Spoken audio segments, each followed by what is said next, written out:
Okay. All right. I think I'm live. Am I live? Hello. Am I live? Let's just make sure.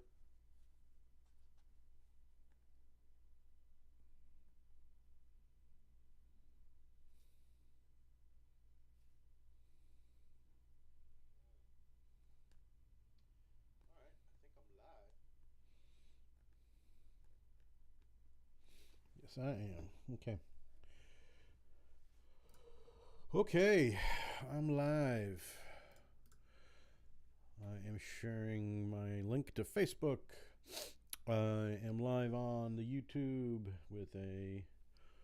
I always like to check the delay from when I hit the streaming to the thing, and it's amazing. Even this, so the from OBS to the stream. There we go. I'm up now. I'm up there, and obviously I'm up there on Instagram. Looks like we're good to go. Let me bring my microphone up a tad more. Checking one, two, checky, wakey, wakey, wakey, wakey, wakey, wakey. Checky, wakey, wakey, checky, wakey, wakey. Let's tighten that up too, shall we? I really need another microphone stand or thing for my microphone because my microphone stand is oozing, melting. Anyway, so it's December 16th. We're already halfway through December. Jesus, I mean, crazy. I mean, this whole year has been sort of an exercise in retreating your mind as or really reclaiming how you handle time. I have been really trying hard to think of time as less linear, as in once moving forward, and I find that in doing that, just things just sort of are, especially when it comes to things like feeling your age or whatever you're supposed to be or not supposed to be feeling. I don't even know anymore, but I can't mentally say that I feel my age because I'm not sure what that's supposed to feel like. Physically, yeah, for sure. I can say I can feel it on a day to day when I'm like just not feeling well or whatever. Obviously, I'm getting older. What prompted all of this, of course, and this is I figure I get the rants out of the way first before we start in earnest. So this past week or two or whatever it was, just thinking to myself, it's like, oh, come January, the next, January 2024, he said, and this is my traditional sort of 8 o'clock yawn, because normally I'm on the couch, ready to fall asleep. I was thinking to myself, yeah, so January 2024, and I got a birthday coming up. Yeah, I said to myself, I'm going to be 58 years old. So in thinking that I was still 57 somehow. And then I thought for a second and did the hairy math in my head and went, oh fuck, I'm off a year, like really badly off a year. So, because January technically I turned 59, so I'm almost, dude, this is insane. I'm knocking on the door at 60. Seriously, I really seriously never thought I would have lasted this long on this earth. I thought that from my early 20s, to be honest. I really didn't think I'd make it to 40, and then I did. And then I sort of stopped thinking that way. It's like, well, I'm here and I'm 40 and I'm already 5 years sober. I might as well keep going in whatever way I'm going to go. And that's pretty much what I've been doing for the past 19 years. So here we are, almost 59, and I'm just sort of like, eh. But so it just basically came to the realization that like I just doesn't matter anymore. My birthdays don't matter. The year to be honest, even like and this might rankle friends of mine who are also sober, but even the year that I started being sober doesn't matter anymore. And I know it's a milestone that I have to be careful of, and it's a milestone I have to remember. And I mean, but do I have to remember it? It's like I know when it generally was, and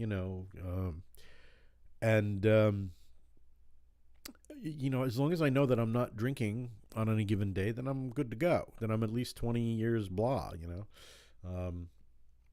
And again, I think it was 2020 was the year that I, you know, so I just don't know. I just don't remember anymore. I really don't. But that would make sense. Yeah, 2020. So that would be 22 years then coming, or is it 2023? I don't remember. See, this is what I'm talking about. There just comes a point where the math doesn't really matter. It's been long enough where I know I'm not going to drink anymore. It would have to take an awful lot for me to now. I say that. I say that now. This past week, for those of us that live in Rhode Island, and for those of you that, all the millions of people that are listening up here on YouTube and on Instagram, if you live in Rhode Island, well, you know what happened this past week with the Washington Bridge debacle and just the fucking shit show of that. And that kind of day. And by the end of that day, I had long story short, I had to go back and forth between home and work in Providence, and it's just like, you know, it was just annoying as fuck. And so by the time I was leaving Providence later, it's like I just wanted to get the hell home at that point. And you know, I got lucky, and I got on the highway and going around, and it all worked out, and it was all good. But then I'm going down a road that I'm not normally going down on a day-to-day. So, yeah. Not only do I not necessarily know what the speed limit was, but of course there's fucking cops out. Because this is a bonanza. This week has been a bonanza for the cops and for every government institution, basically taking as much amount of, you know, a large, wealth, redistribution of wealth of the general populace to whatever local government there is by dint of their own malfeasance and corruption. But we won't get into that tonight. So long story short, yeah, I got a fucking speeding ticket. I'm going to contest. I'm saying, you know, no, I'm not doing this. It's like, you're not getting my money that easily. This is what it comes down to. I'm not going to just roll over and let you do this. I'm going to say, look, this was on the day where everybody was in trouble. And and you have the temerity to just like post vulture policing. At the end of the night, it was like after 7:00, and there was like nobody else. There was nobody on the road, and the few people that they were going as fast as I was. I was going with traffic, but I got caught. So that's not fair. So it's like, yeah. So I mean, all I can do is say, look, I just feel like it was unfair. It was that kind of day, and I'm not saying that I don't go around just speeding because of I like to speed. It was an honest mistake, and I feel like, you know, I'm kind of throwing myself on the mercy of the court. I really, really, in this situation with everything else going on, can you see your way of like just either lessening it or something? I mean, for the love of God, you know. Anyway, that was a rant. So that it's been that kind of week, and so I'm not sure how do so it basically so I went from one thing to another. First, I went from the existentialism of not counting the years and time being linear, and then it somehow got into a rant of being sober and how it doesn't matter how long I've been sober, and then from there a rant into I'm not going to drink, but however, yeah, there was a point where I wanted to drink this. This week. Here's the thing. I say this to everybody, and I say it forever. You know, I want to drink every day because that's the nature of an alcoholic. You know, that's what you do. So, but you know, you just don't. That's all. It's just a thought. It's a thought process, and that's all it is. You know, and I tell people that are newly sober or people that are thinking about being sober, it's like, look, that's the first thing you need to be careful of is don't feel bad about yourself that you somehow still have the thought in your head that you want to drink every day. Because guess what? There's the rub. You're going to have that thought in your head every fucking day of the rest of your life. There's the maintenance. There's the maintenance bug. You're not going to get rid of it. You're not going to dress it up. You're not going to ignore it. It's fruitless to be depressed about it. It's fruitless to try to make it go away or to to just figure out it. Just deal with it. It's just like it becomes this little demon that taps on your head and goes, hey, you want to drink? Want to drink now? And of course, Tuesday night, I was like in a really pissy mood. You know, I mean, beyond pissy, fairly angry as that goes. And, you know, and that's the trigger. That's the biggest trigger. It's like, a beer and a shot would be perfect right now. And yeah, in a certain day or time, way back in the before time, that would have been the thing that I do.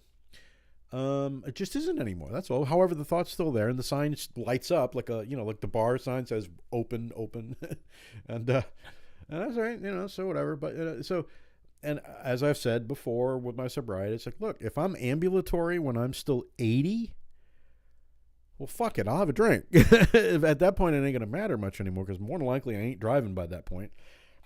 If I'm still standing by that point, well, more power to me because that'll be a rare. I'm just if at 80 I'm ambulatory, standing, and there comes a point I'm going to turn 80 and I'll have the nurses around me or whatever. It's just like, all right, y'all, let's pull it out and have a drink. And I'm not, and that's it. That isn't going to hurt anybody. And something, it's not going to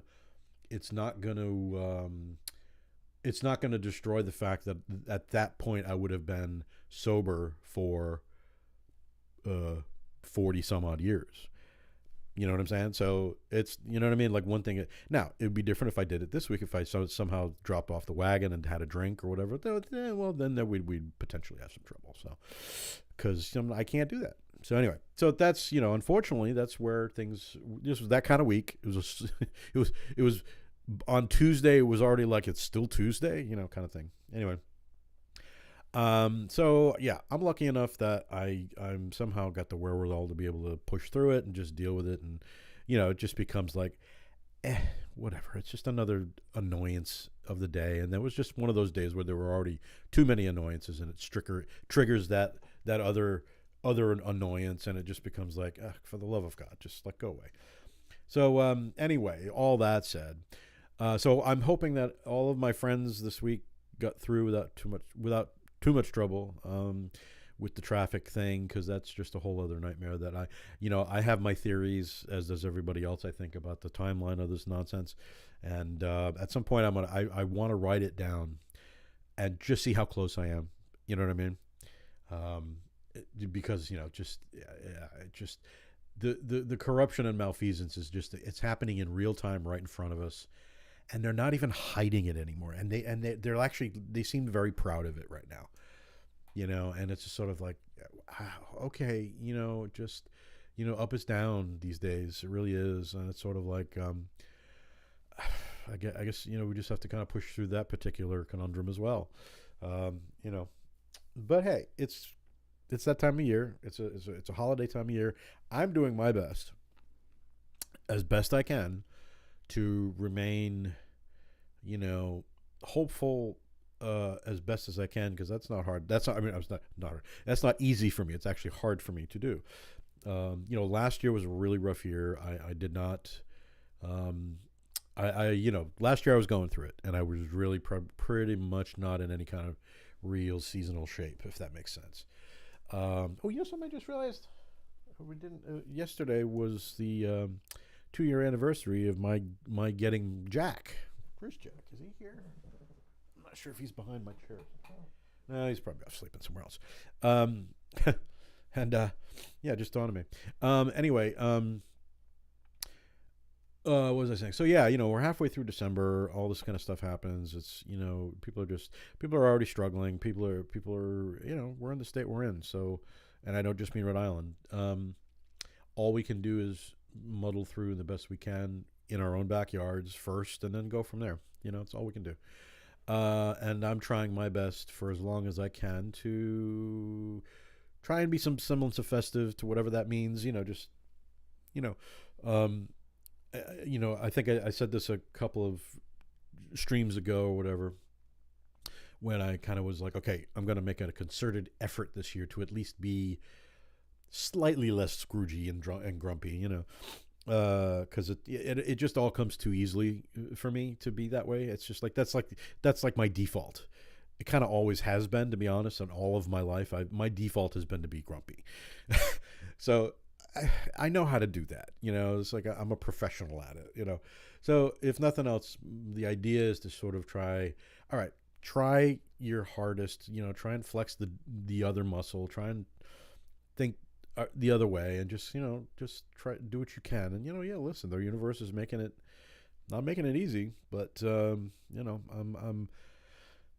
and I think this kind of bookends where I started the rant, which was that time is linear. So what that means to me is not only is time linear, but so is everything else.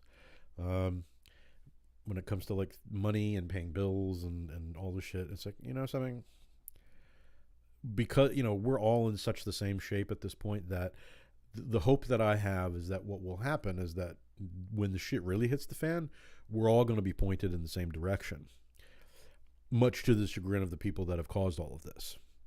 And that's all I'm going to say about that. I think it's coming. And I really think that the idea that they're kind of pitting one class against another class is not working. They're not. It's not working, and they're starting to get desperate. So, that's all I'm going to say, and that's one of the more hopeful things I could ever say is that I think we're so much more on the same page than we ever think we would be, beyond politics, beyond religion, beyond any of it. We're all on the same boat, and we're all being kind of jostled and hassled by those that are in charge, and it's all fairly unfair and etc. And so that's a big rant. That's a big conversation for another time because I'm not here to do that tonight. So for those who are coming in for the first time or whatever, again, the millions of people up here on YouTube and Instagram. We got a few folks up here on Instagram I haven't seen in a while, so it's always good to see. I actually earlier Jacob Holler.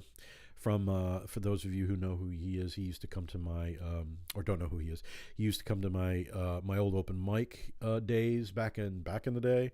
He's a stalwart regular, and he's a friend. And I haven't seen him in a while. I mean, a lot of folks I haven't seen since before COVID, obviously. And I think so he had a live Christmas event earlier today, so I wanted to make sure that I had plugged that and tuned into that for Christmas festivity types of things, and that's part of it. And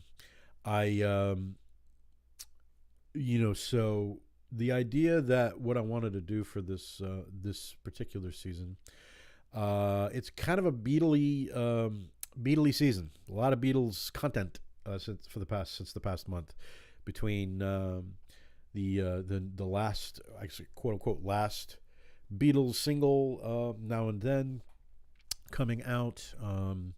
Also, the two greatest hits, the Red and Blue albums, being remixed, reconstituted, and re-released as well, which is the crux of what I'm doing here tonight, obviously, for the next two other streams. So I did my first stream last week, and what it is that the two greatest hits records, the Red and the Blue albums from 62, 66, and then 67, 69, are all remixed. And as a sound engineer, that is something for me that is, it's kind of like going to school for me when this stuff comes out. Like, so whenever there's an old album or something that has been either remixed or remastered or in a major way, I get excited because that's the kind of, that's in my bailiwick. That's my bread and butter. That's the kind of stuff that I like to listen to. I like to delve into the background and to the meat of an album, how it was made, and like what were the circumstances and the history of it, and what were the inspiration. Like, I love all that kind of stuff, and the remixes of a lot of these albums and things, tend to, especially with the Beatles, tend to illuminate things that not only were not things that I would have thought of, either needed illuminating or just things that like were illuminated that just were not seen before. Elsewhere on the YouTube channel, for those of you on Instagram, on the YouTube channel, my YouTube channel, there was a clip that I did specific. It wasn't a live clip; it was a filmed clip of me going through the Sgt. Pepper album remix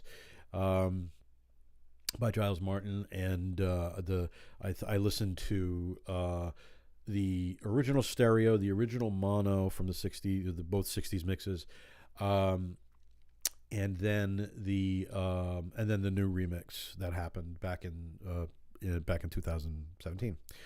And then I kind of do a an A/B comparison of like which potential mix wins the draw, if that makes any sense. So that was fun to do, fun to make. And I do have in my head that I want to do another of that. I want to do it for the Revolver remix that happened. There's also the White Album remix. There's Abbey Road remix. There's the Let It Be remix. There's a lot of work that I could do. Like if I didn't have a regular job, if I was actually retired, that's what I would be doing with my time. But it also doesn't pay me any money at the moment, so God knows.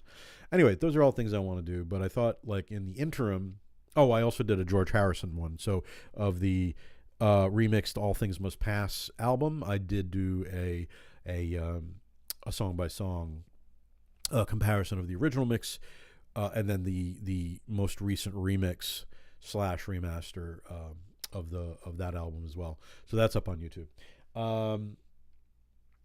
So in the interim of doing those other sort of long form kind of clips, I wanted to just kind of take the time to do the stream because I like doing the stream, the past number of streams I've usually done like a rant for a little while and then I'll play music or whatever, but I'm not doing that with these particular streams. I still might I've been doing a Christmas Eve stream, I think COVID was the first, might have been the first year I did it was during COVID because, COVID, couldn't do anything else. And that was just the horrible year. So I think that's where things started. So I've been doing a Christmas Eve stream because I tend to be home. I'm not really out and about. So unless something happens and I'm somewhere else, well, I don't know.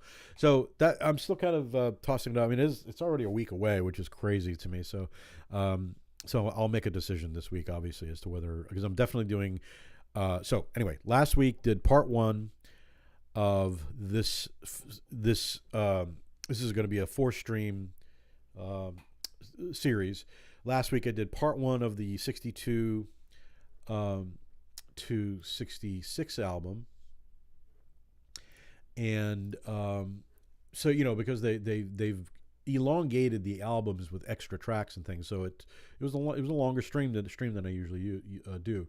But I did from the first song "Love Me Do" through to what would have been into the Help album, and all of those remixes. So that is still up on YouTube. You can go up there, and what's good about this listen along is that even if you didn't have the greatest hits albums purchased during the live show, you can go back, do a listen along, because it's all the same. I tell when to stop and start each song, and you'll hear my comments over the song and then in between songs about what I think and all that kind of stuff, because that's what I again like to do. So tonight, being part 2, we're going to take up from where we left off, which would be from starting with the We Can Work It Out mix. So basically the Rubber Soul era through into the Revolver era.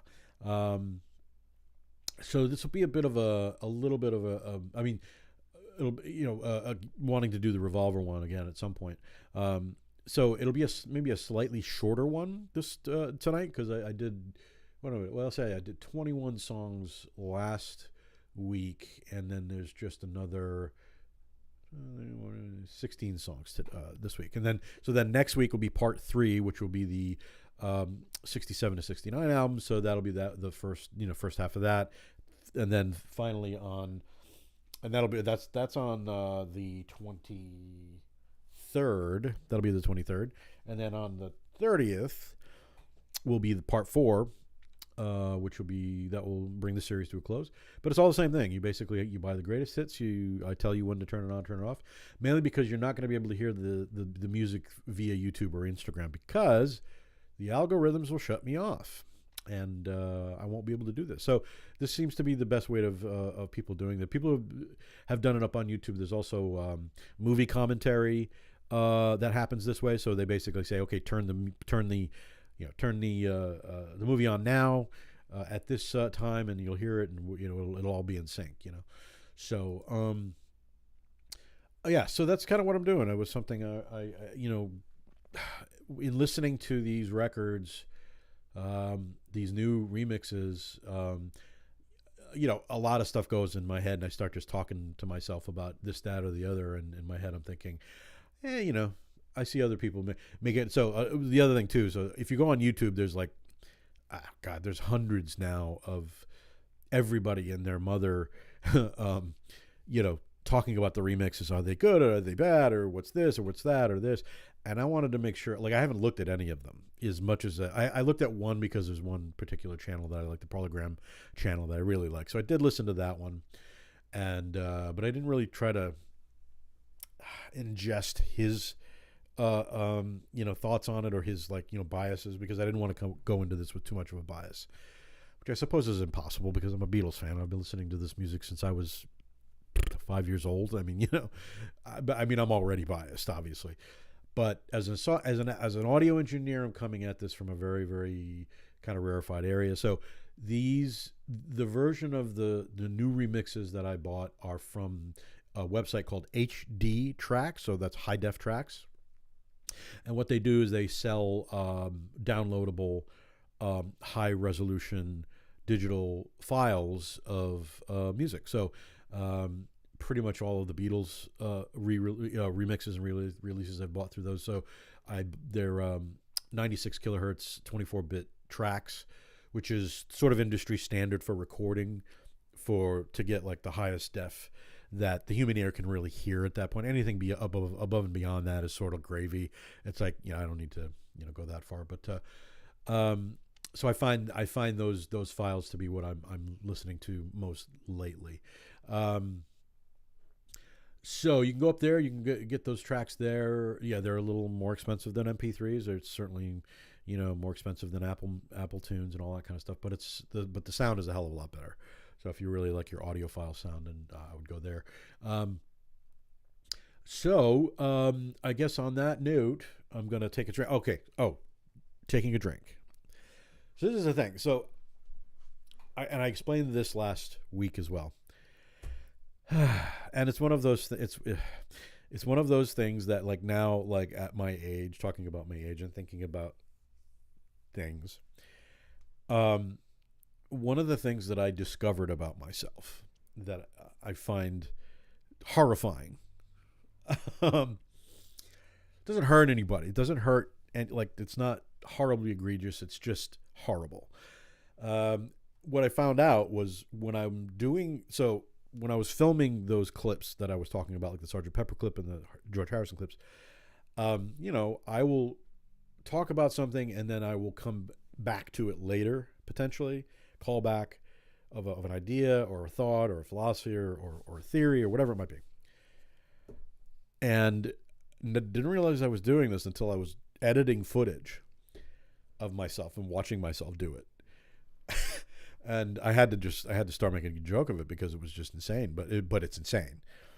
My go-to word when I'm doing that callback is I'll go, again, ... and then I do it again, and then I talk about blah blah blah. Oh my God, I do it all the fucking time, and I don't realize how much I'm doing it. It's so annoying. Holy shit. I mean, believe me, there are times my voice annoys the fuck out of me. Sometimes there are times I'm fine with it. There are times I just like, oh, for the love of God, dude, shut the fuck up, which is hilarious and ironic considering I'm here in front of a microphone, in front of millions of people talking, using my voice.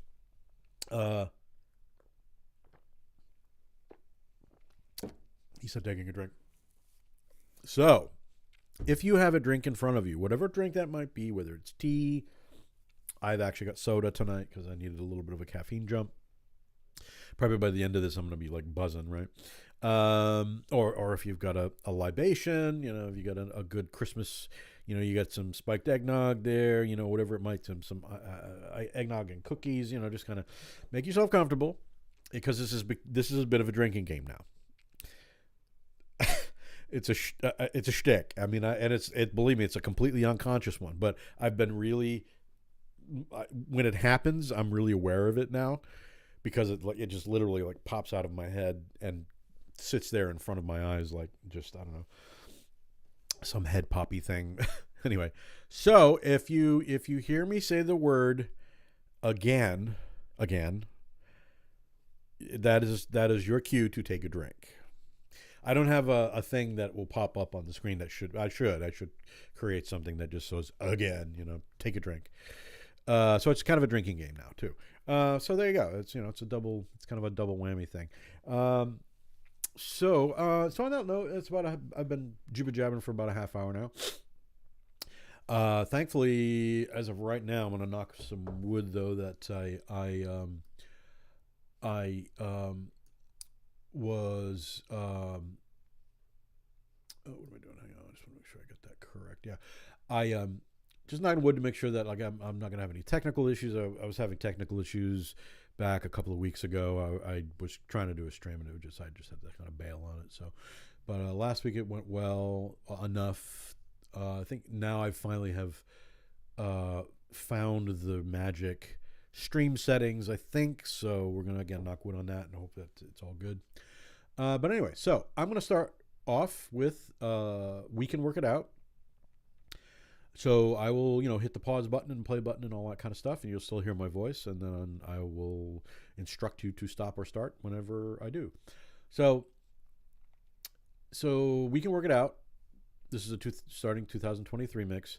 So this would have been released at Christmas time, this time of the year, in 1965. And for me, so starting with this song tonight for me is, I think that We Can Work It Out is,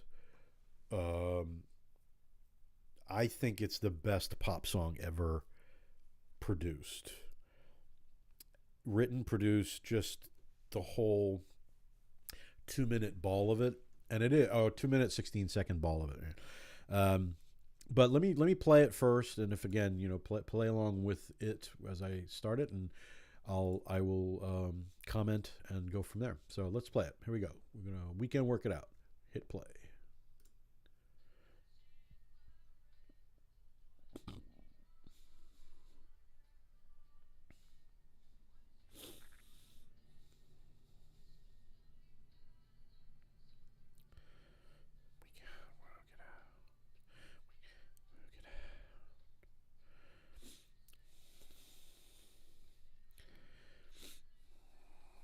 The separation is really lovely.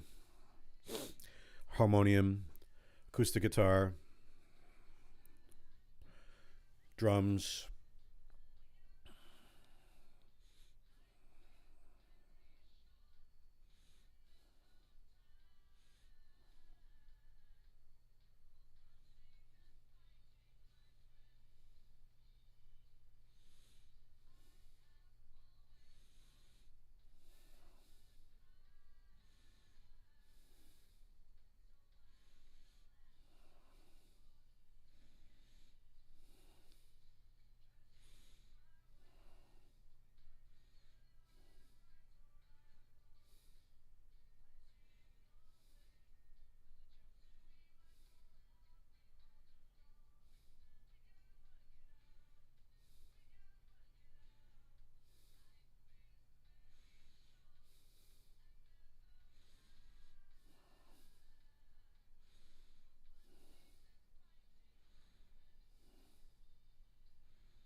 Okay.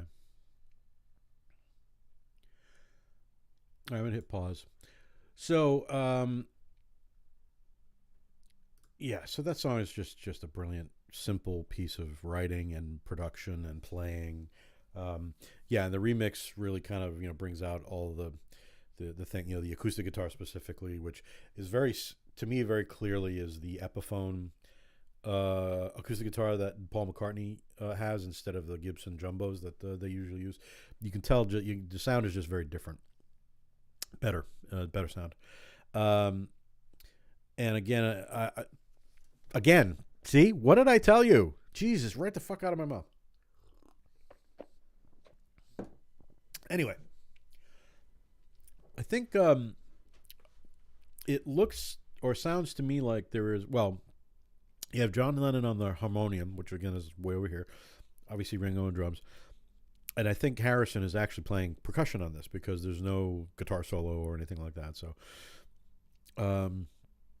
there's just an economy about this song that is always, I mean, this has been perennial. This is, you know, the remix is antithetical to the song in general. But, you know, knowing the provenance of the song, that it's mostly a Paul McCartney song written with Jane Asher in mind, which I think at this point in his life, she was probably the most important muse of his life. And some would say Linda McCartney. It's like, I'm not sure, maybe close, but I think Jane Asher, because of their tempestuous relationship. I think there are more songs of this nature that are just so good. Anyway,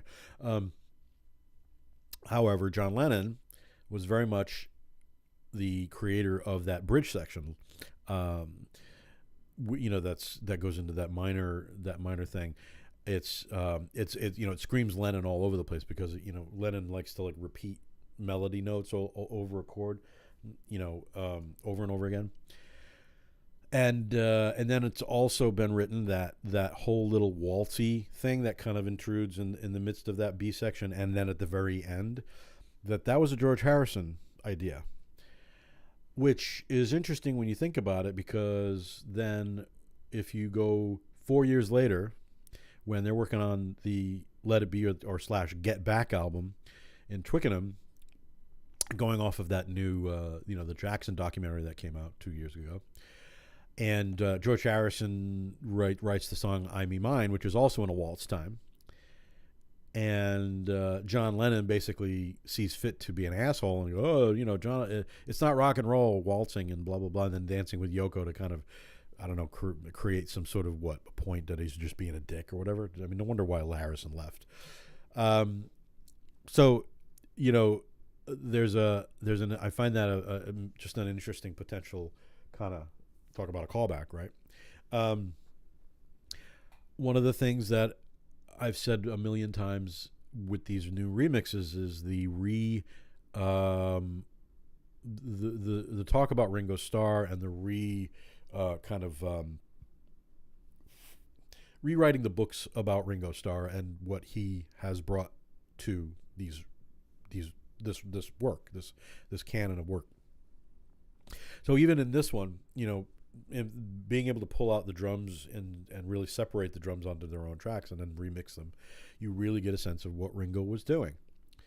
And he does a lot of work on the hi-hat that's just like simple little hits that are, but they're not like, they're just, I would really want to hear someone who knows their stuff about percussion writing or composition writing, just like literally like a course on Ringo Starr's work, to be honest, in the Beatles, because I think that there is so much subtlety in things going on that are just so unique and so different, and so just to this day, I mean, we're talking 60 years later or whatever, and it's just, I mean, you know, there's just no touching it. So anyway, so you know, no matter, put it this way, this could have been a really horrible mix, and I still would like it because I love the song, you know, but as a mix, you know, it's lovely.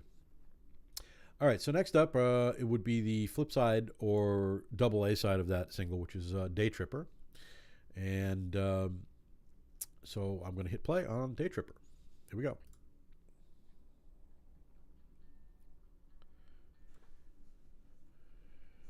Double track guitars, one here, bass, rhythm guitar, tambourine,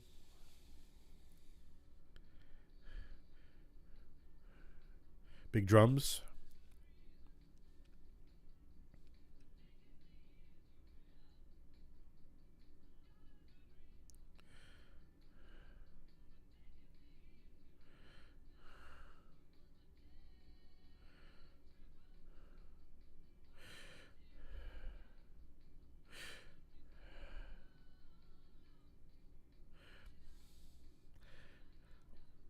Ringo doing these little single stroke accents that are just,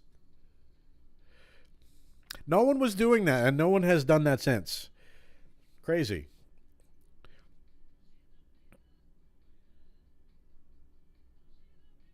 And this song is a real simple blues progression too. Subtle.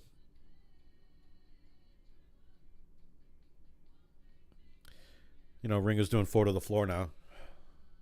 And then he's da, da, da, da, da. Like he does this little snare thing. It's just like, where'd that go? Where'd that come from?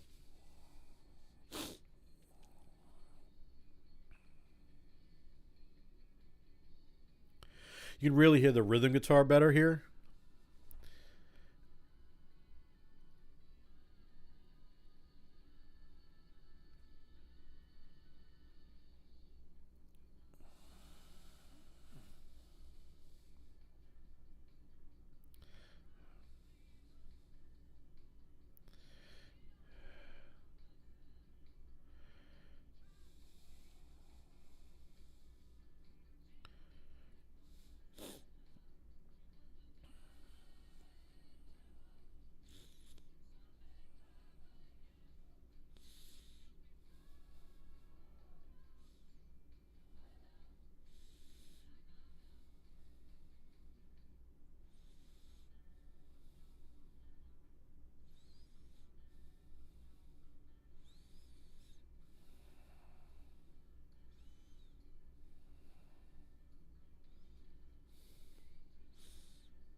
Yeah, another you know subtle one, but you know just the performance of that is just really, you know, it's really just forward thinking. They're definitely, you know, again, fuck, drink.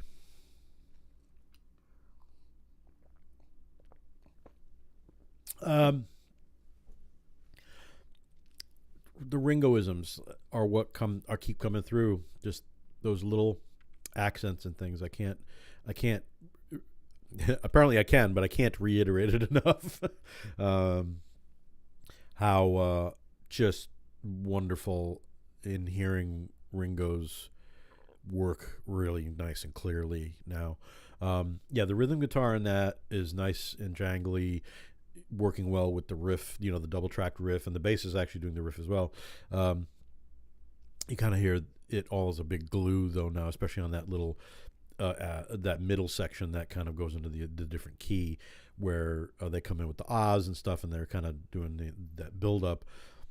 That rhythm guitar in the background is actually kind of really hitting it hard. So, and you don't really hear that in the original. At least I don't remember really hearing that in the original mix in the same way. So, um, you know, illuminating things. You know, so now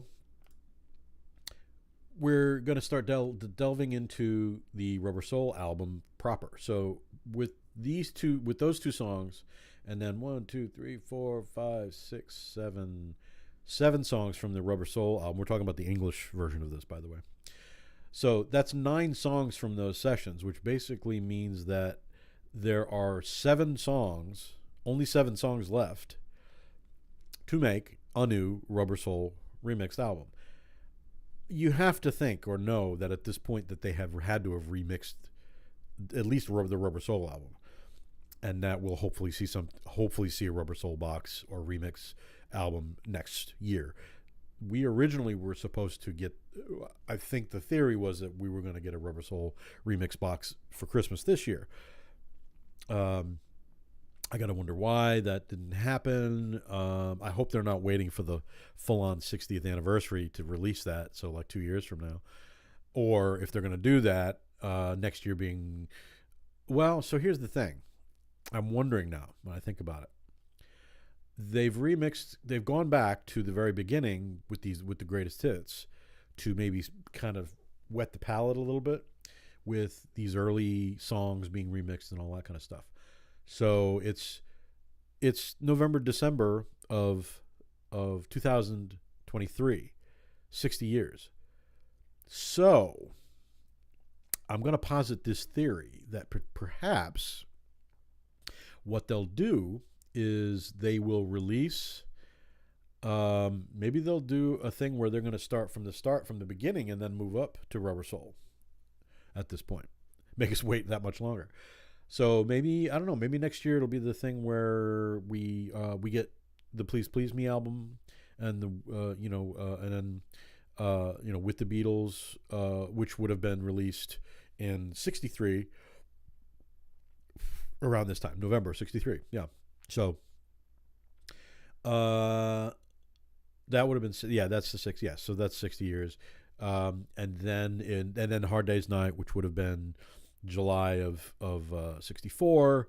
So that would be the 60th anniversary would be 2024. Beatles for Sale would have been Christmas time '64.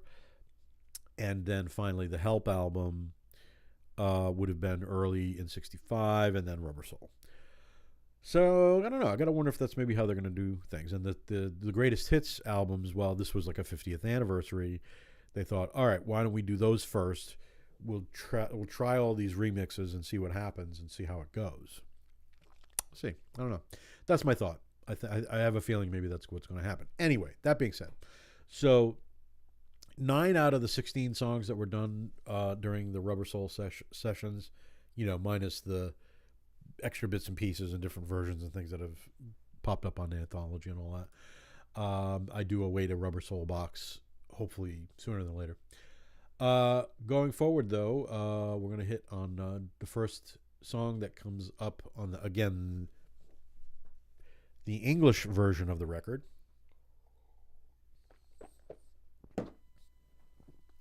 And that's called Drive My Car. So, all right, I'm going to hit play on that.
Really hear the separation of the drums now.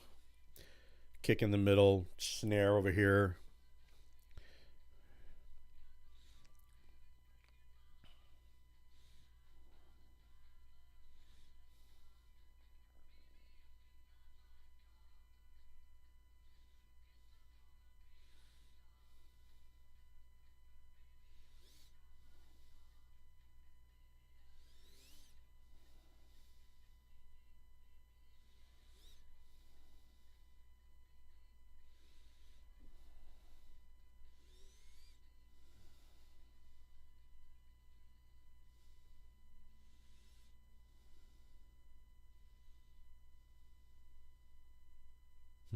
All right, pausing that.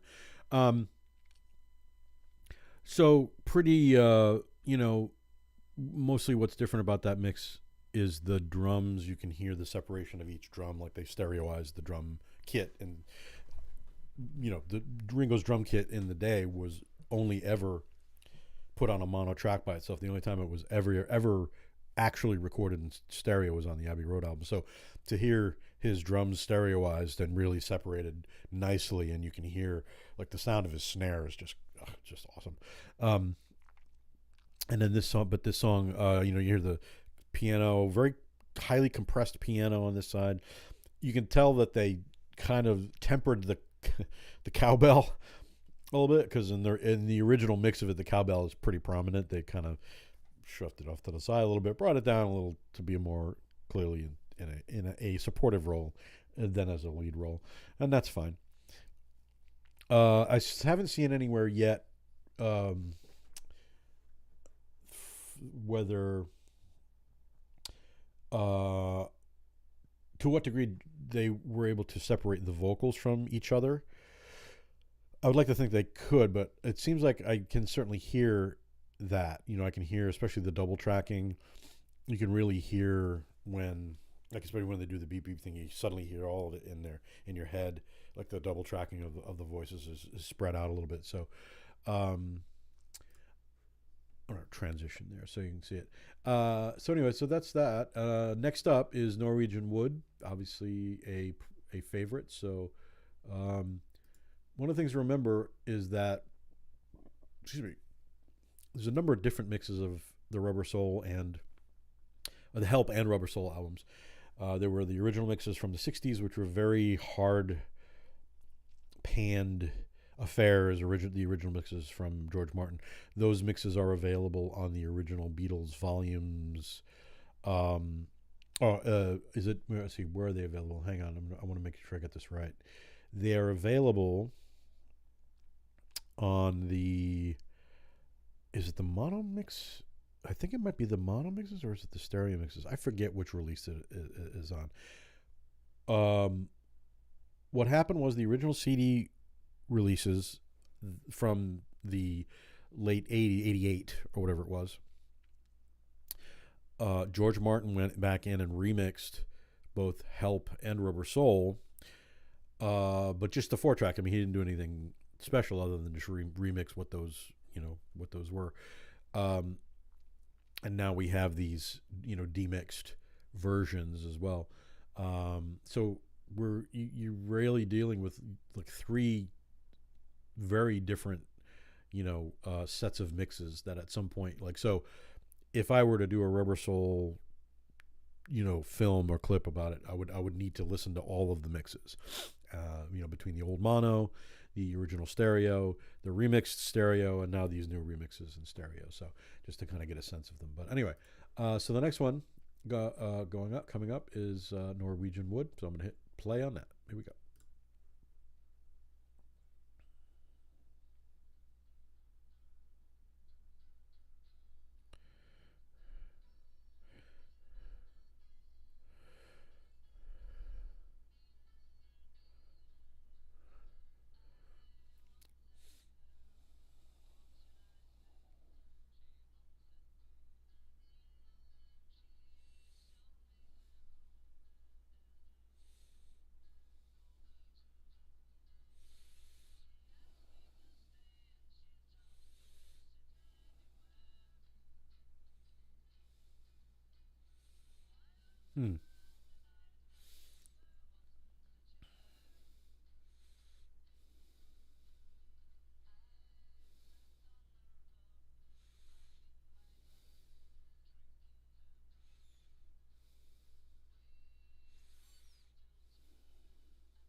Hmm. Interesting.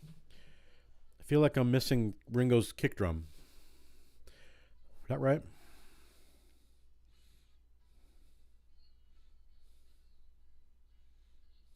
Oh, there it is. Did it only ever come in the middle like that? Hmm.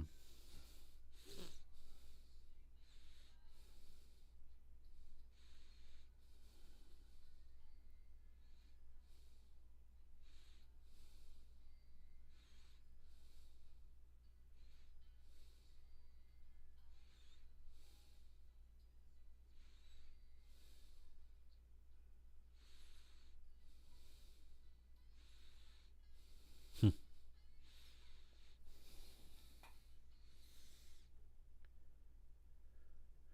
See, it's subtleties. So see, all right, now I do need to go listen to re-listen to those mixes, because I swear that I hear or I remember hearing Ringo's sort of like real simple kick drum bump, like a heartbeat bump bump.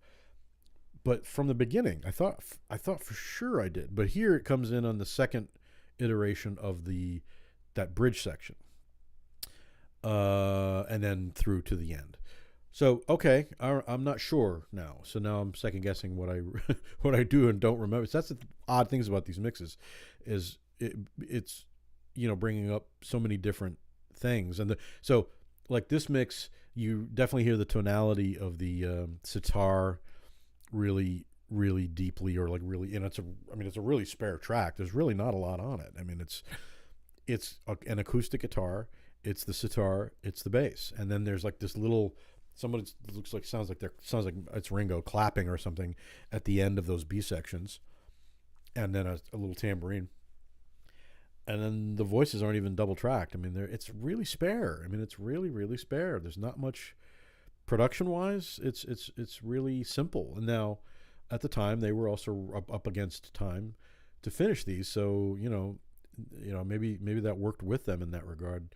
They didn't have time to overthink stuff, so they just kind of got on with it and worked on stuff. And all that said, they still managed to create what many think, and I think might be true, is the first real sort of non-filler album, just rock and roll album. Every song on that album is just kind of needed to be there.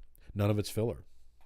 I mean, there are better, some of the songs stand out further than others potentially, but I find it difficult not to listen to that. If I'm going to put that album, I'm going to listen to the whole thing.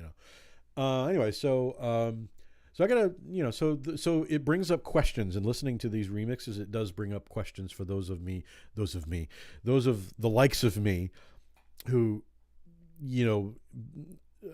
sort of over listen to mixes and differences and things and wah and blue and all that. And so that's definitely a note I need to make for myself, because now I'm just not sure. And I've listened to this remix a few times, and that's why it's weird to me. In my head, I'm thinking, I thought for sure I heard it there, but in this sort of a deeper listening like this, it's like it's not there. It's really weird. Anyway, all right. Next is potentially one of my favorite tracks of all time as well, and that's Nowhere Man. In listening to this in the car, and of course singing along to all of these, I had mentioned this at the first stream last week. I learned how to harmonize with the Beatles and the Monkees by creating or singing along and finding the harmonies to whatever they're singing. So, Nowhere Man is obviously a huge one in that regard. So what makes me want to find out the degree they were able to demix each vocal. So in other words, were they able to really pull apart John, Paul, and George's vocals to such a degree where they each have their own, channels now? Because obviously they sung that all together on the one, one channel, and then they overdubbed onto another to double track it, but all, those are all originally baked onto one channel. When I sing along to it, it feels different to me. Like I can actually, if I turn it up just a bit louder or whatever, and the way that I would normally sing and try to blend with the harmonies, feels different. Ever so subtly, but just, I mean, it's enough to be like, oh, okay, I can actually hear what my voice is doing along with theirs in a different way. So I find that fascinating. So I don't know. I don't know if it's just me making shit up. I don't know. It feels different. It feels different. Even though I didn't say the magic word, I needed to take a drink. So here we go. All right, here's Nowhere Man, hitting play.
Again, very spare. Bass, one acoustic guitar, the double tracked electric, and the drums.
So one thing I noticed on that one, so very obviously the song is very laconic sounding. It's meant to. It's meant to sound kind of druggy, kind of very stoned, very kind of like in your head, obviously. So Ringo is having to, at least at the very start, he's kind of there's a little bit of a struggle there to kind of get in the pocket, if that makes sense.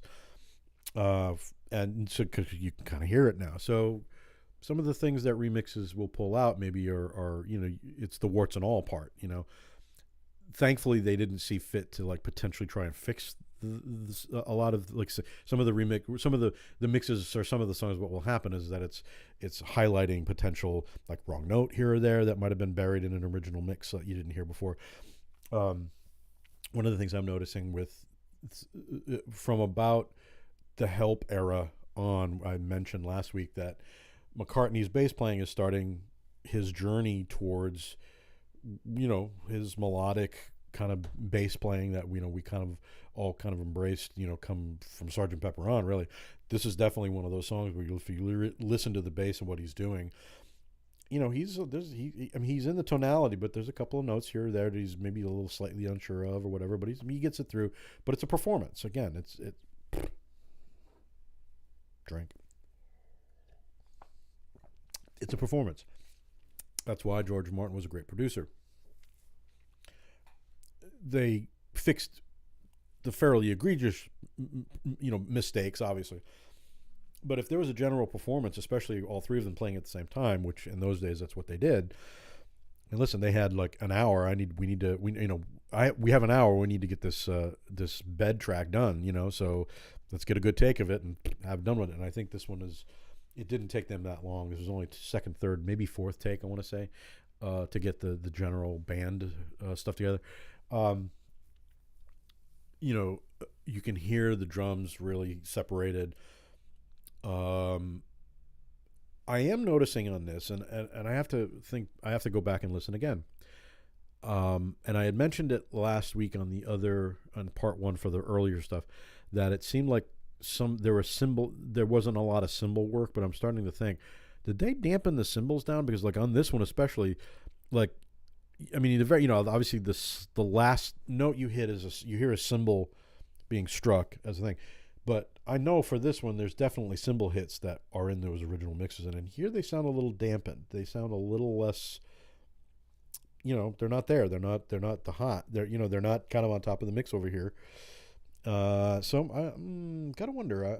This is another one I need to definitely look at. So when that box set comes out, I'm definitely going to do a clip of this to see where these mixes are, because now I'm not sure.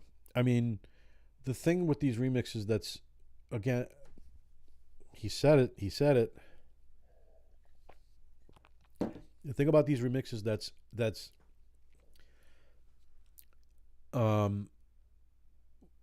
definitely coming to light is how spare these productions are, how simple they are. And at least up to this point, obviously, Sergeant Pepper things got very, even then, even Sergeant Pepper, to be honest, is like, if you look at the clip of my analysis of those, even Sergeant Pepper is very simply. I don't want to say it's simply produced, because it's not. Obviously, there's a lot of production value going on there, but more of it was just in capturing what they were capturing and just how they were treating instruments and things. But it's still guitar-based drums. I mean, it's like really like, I mean, sure, then there's the added woodwind section or the violin section or whatever. That's different, but the band, when it was just the band, it was just guitar-based drums. I mean, for the most, and then the vocals, really, and maybe piano here. So I think that's the magic, really, in a lot of ways, is that these things were, especially up to this point, they weren't really overthought. They weren't overworked, I think maybe is the word I'm looking for. It's like the thought when somebody's working on a piece of leather or a piece of wood or something, and you hear them talk about working the wood or the leather, that you can overwork it, like it's like a carver, like someone who carves, that you can kind of you can fuck it up if you overwork it, you over drill into it or whatever, And I think that's the magic of up to Sergeant Pepper specifically, like even with the Revolver album, they weren't overworking stuff really. As much as they might have been spending more time toward the later part of the 60s on stuff, there was still a kind of a thought process there that's sort of like, they were trying harder to maybe think about what they wanted to do instead of just kind of putting it down. But like for the Rubber Soul record, it's a pretty immediate and fresh sounding piece still to this day. And I think that's, it has a lot to do with just the production on this record, and that it, was also captured as well as it was. So, all right, next up is Michelle. I'm going to play.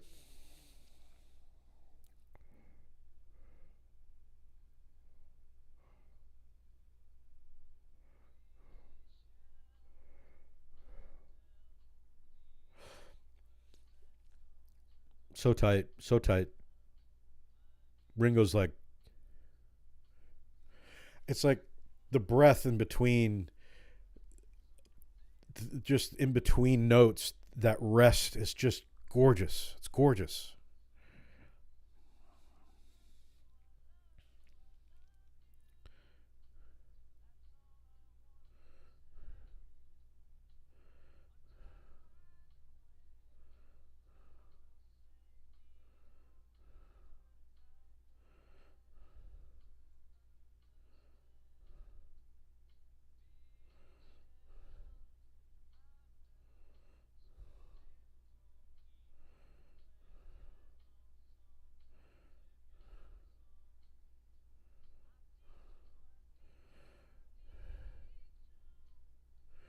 Still simple. Guitar, bass, drums. That's it. And the voices.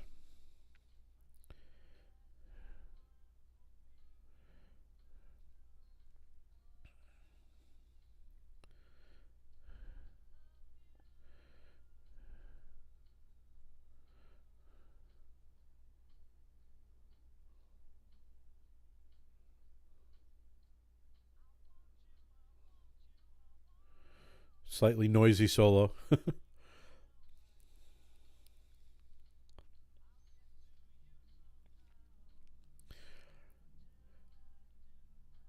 But like the bass line on this one is another one of Paul's, like, just beautifully rendered.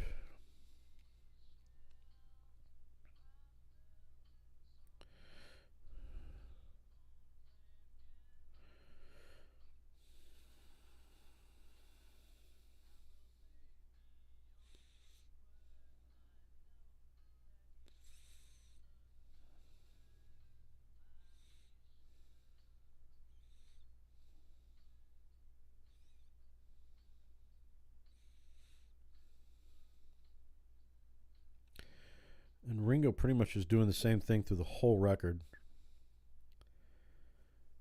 just holding that down. And the only thing that he did differently is like toward the end there, when it's the kind of the denouement of the song, he slightly alters the hi hat, just ever so slightly tapping, and then back into the main rhythm of it. Really simple, really just, um, elegant. It was, and that's one of those ones like Ringo's in the pocket from like the second one, whereas from Nowhere Man, he wasn't quite as much. Like, I don't, and it's hard to say whether it's because like quickly going back to Nowhere Man, how it starts off with the vocals and then they don't really come in right at the right time exactly. So I think there was a fudge about how starting it with the vocal bit, and I think it might have thrown Ringo's kit or his groove off a little bit. Minor things, but this one is like it's all groove from the top to bottom, and it's so simple and one of those perennials for sure. All right, so next up is In My Life. Much has been written and talked about in this one, and another pretty spare, recording in general, but one of, the theory goes, or the potential myth goes, is that this is an all John Lennon song. However, McCartney has contested that. This is one of the major kind of bugaboos from McCartney in recent years, that saying that he had a lot to do with this song, as far as like even melodically in a lot of ways. It'd be interesting to kind of hear. I don't know. There's a lot of back and forth about it, but anyway. So here's In My Life, hitting play.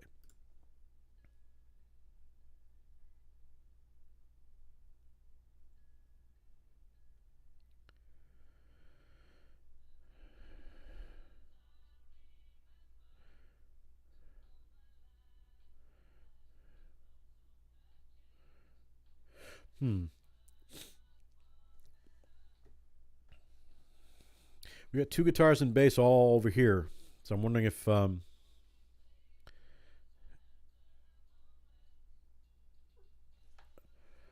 wondering if maybe they weren't able to demix.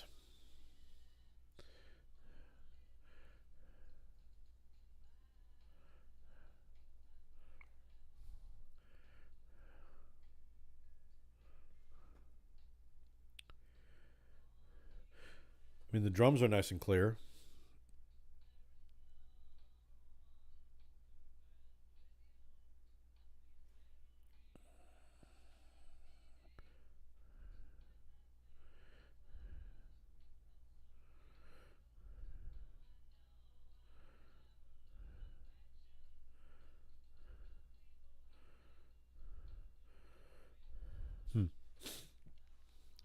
Once again, I'll have to listen to some of the earlier mixes to see if that's the same.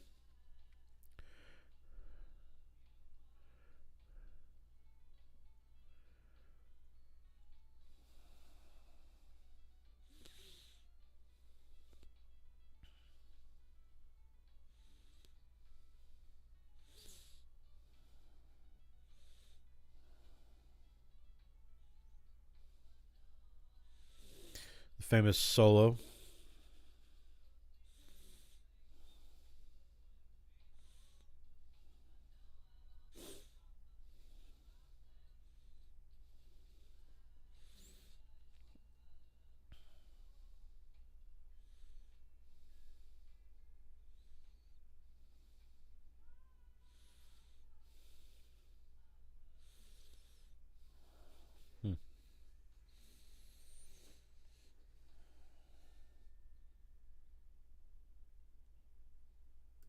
Not sure about that mix, to be honest. Sort of a lot of drums over here, all nice and clear, and then two guitars, bass, all kind of glommed together in one area over here, like seemingly not demixed at all. Like there's really no stereo separation on that one, so I'm not sure about that one.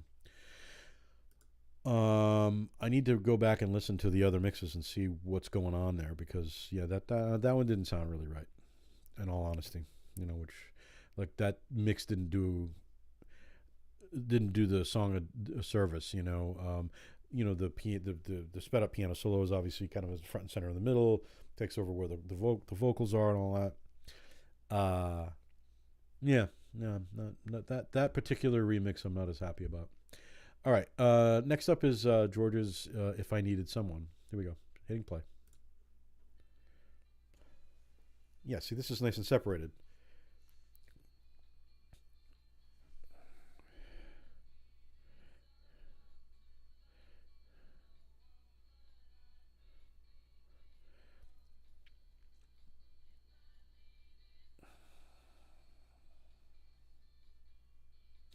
Yeah. 12 string, 6 string, separated nicely. Nice big vocals.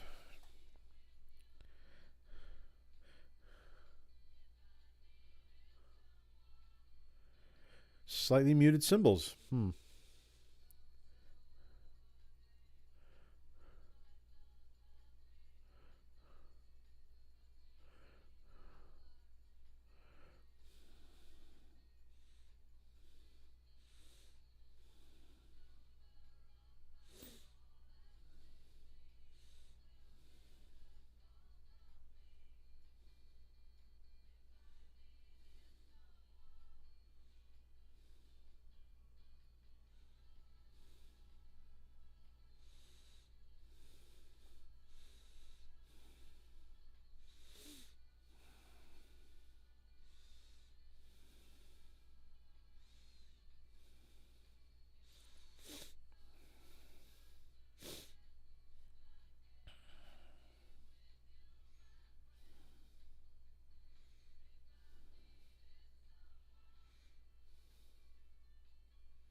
Yeah. See, that was so much more of a better mix. The two overlaid riff guitars on in either ear, bass in the middle, drums nice. Tambourines in there, and the voice is all nice and spread out. And I mean, that's what I want to hear, and I would have wanted to hear that on In My Life as well. So yeah, maybe it just came down to a literal technical thing that some things they could or couldn't do. That's the only thing I can think is the case here. However, didn't say the word. I'm going to take a drink anyway because I wanted to. Need to go and listen to previous mixes of these because the cymbals do seem muted now. They seem really muted in the background almost. I think is that they were able to demix the drums on their own. I mean, were they not able to demix the cymbal aspect of things? And if they did, why aren't they more even with everything else going on? So maybe some revisionism going on there. I don't know. And then the last song that from this album that they remixed is "Girl" by John Lennon, and I'm gonna hit play on that. And here we go.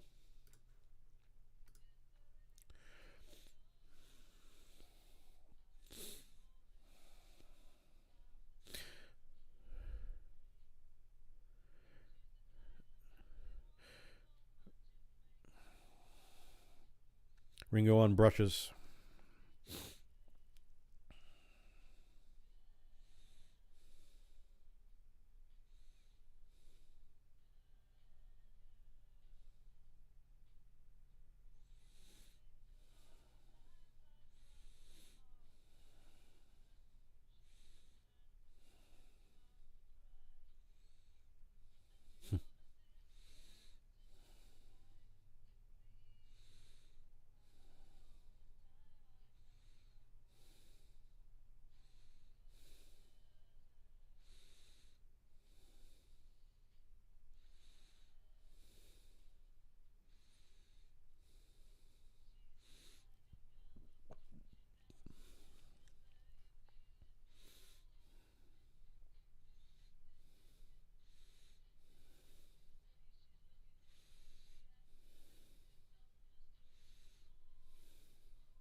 Were those really balalaikas on that side? Got the acoustic guitar there.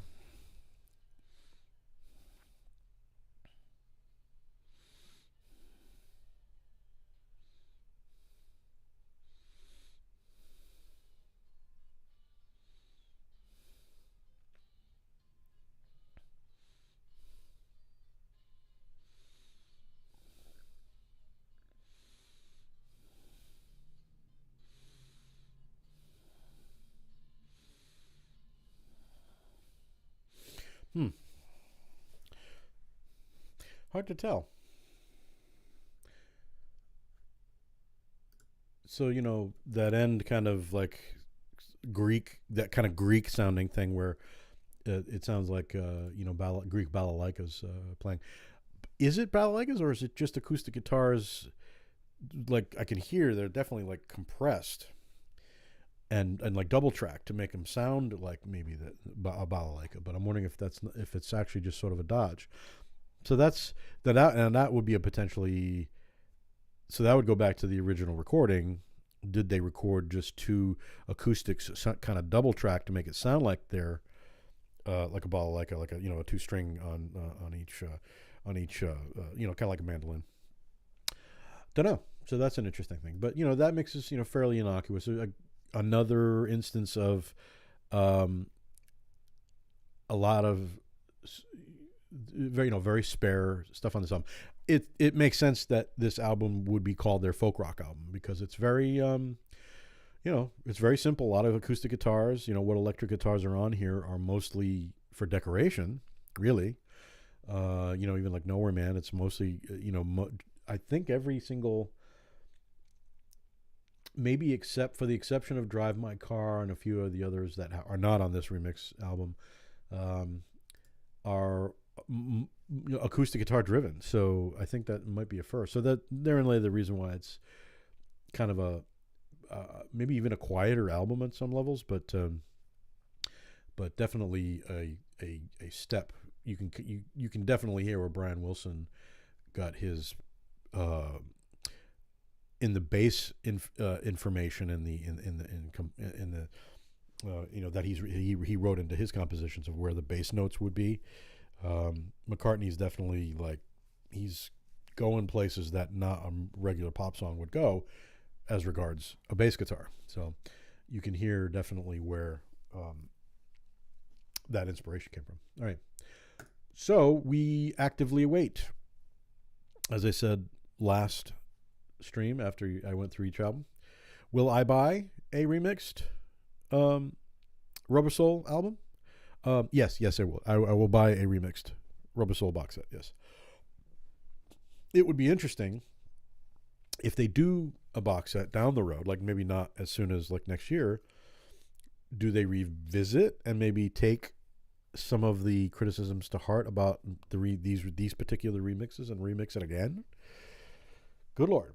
So the thing that I notice is potentially cymbals are not in evidence as much as I would have thought, or that I think they're supposed to be. I'm not sure.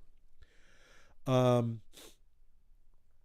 right. Next up is the Revolver era. Revolver era. What I'm going to do though, what they did, because at the time the Hits album really didn't have a lot from the Revolver album, so they've added a bunch of things, kind of out of order. I'm going to put them kind of in an order, if that makes any sense. Like the order that they at least kind of show up on the record, because the way that they have it here is just weird to me. Putting Taxman 3 or 4 like songs after Paperback, that kind of doesn't make sense to me. So we're gonna start. I'm gonna go kind of all over the place. So if you can, I'll people that are on YouTube can see what I'm doing here. The running order of the greatest hits after the Girl song there is it goes Paperback Writer, Eleanor Rigby, Yellow Submarine. I know what they're doing. Those are the singles, and then Taxman, Gotta Get into My Life. I'm only sleeping here, there, everywhere. Never Tomorrow Never Knows. So I know what they're doing. Also, the fact that Rain isn't on here makes no real sense to me, but there you go. So I'm going to start with Taxman. Um, and then I'll put Paperback Writer in its place, if that makes sense. So we're going to start with Taxman. And so I'm going to hit play.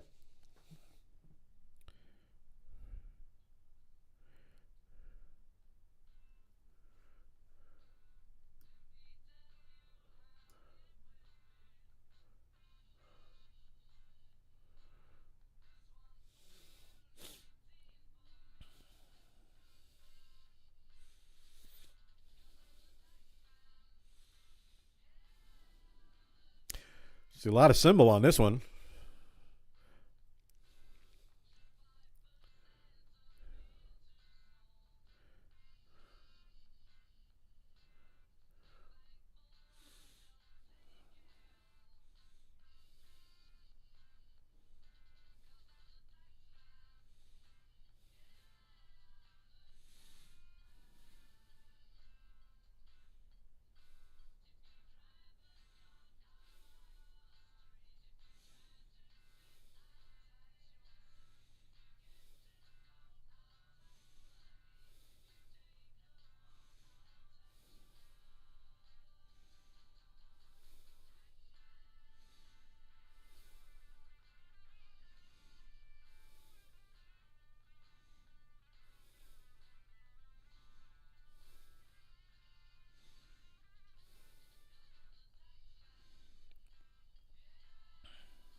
Hmm.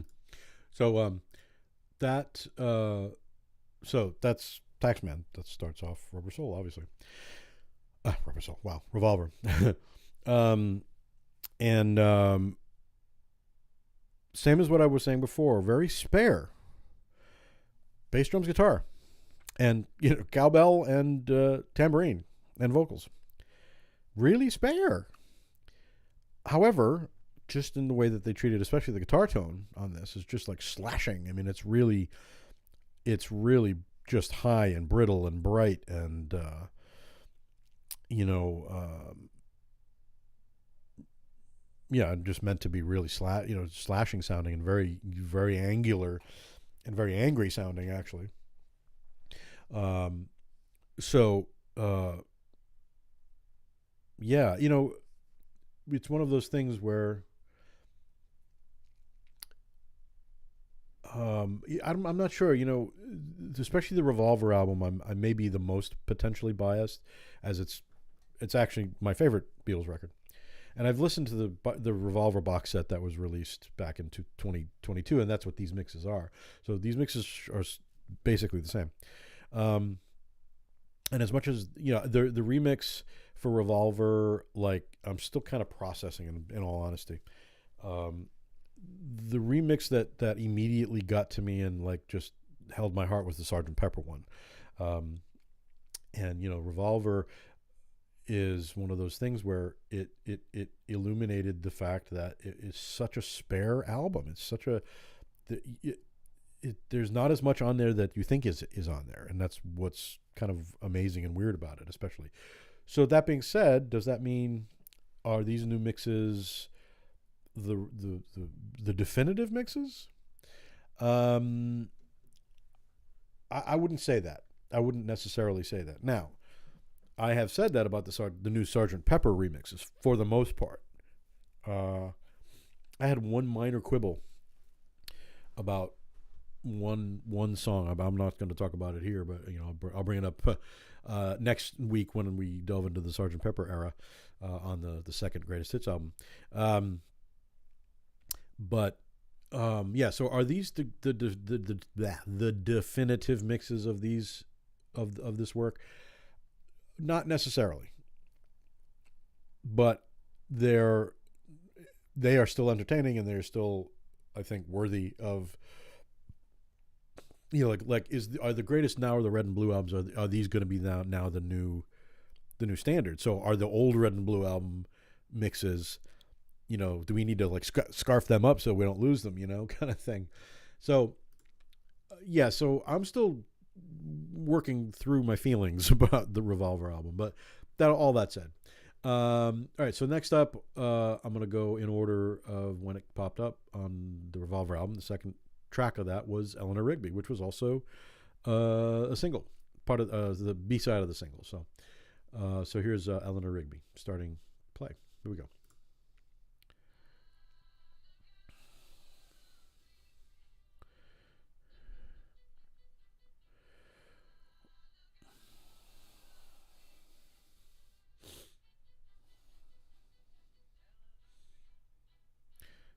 This is still beautiful.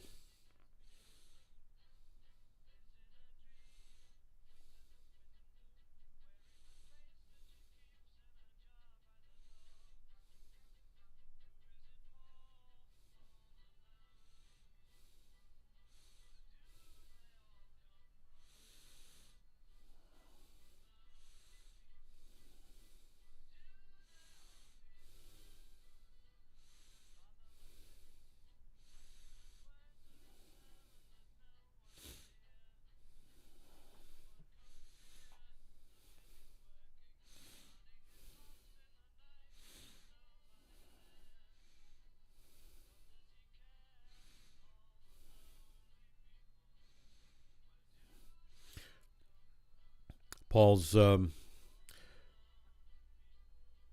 double tracked vocal.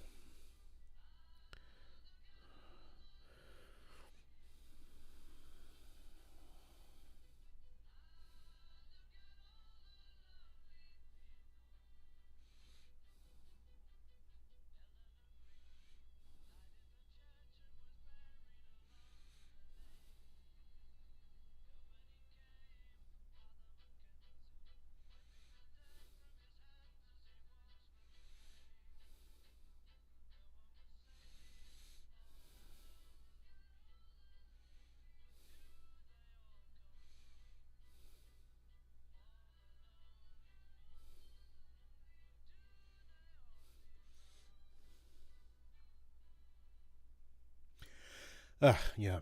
See, that song just makes me cry. It really does. This is one of the things about these remixes that I find fascinating, is that I will have a reaction to songs I've listened to since I was 5 that I didn't expect. And this song has always been emotional. It's clearly meant to be. The arrangement of the strings, George Martin's arrangement here is just it's none. There's nothing. Nothing touches it. Just nothing touches it. I mean, it's very Baroque. It's very, there's nothing in the classical world. I'm sure it would probably be sniffed at and got snootied at, but it just, in the context of a pop song and illustrating the lyric content with the way the cellos rise and a violin rise and the melody comes up and does this thing here, and it's just, God, just so beautiful. And thankfully it's a situation where McCartney's vocal is just, he's not fucking around with it. Like, he's not trying to be clever with the presentation of it. The melody is good enough on its own. The lyrics are good. Like, that's all like, don't push it. Just, it is what it is. It's real simple. Keep it such. Don't mess with it too much. And there's a line that they're starting to play with, for sure. But like, this is night and day from yesterday, I mean, kind of literally on some levels. just the way it's presented and all that. And you can tell that they were able to separate the strings, though I'm wondering if the strings had always, whether they were done in a stereo or how the strings were handled. I don't. I'd be curious. I would be curious. Didn't say it, but I'm gonna take a drink anyway.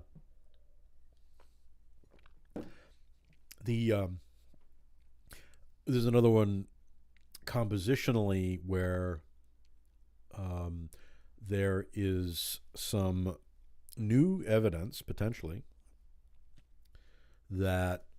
So I'm currently listening to the new biography of Mal Evans audiobook, and there is some evidence that there are some songs that were written, obviously, supposedly written by Lennon McCartney / Harrison, that especially the ones that have more of a Paul McCartney bent.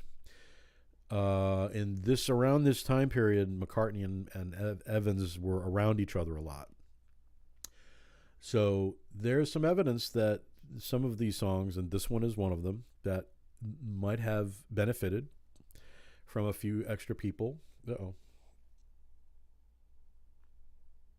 That's interesting.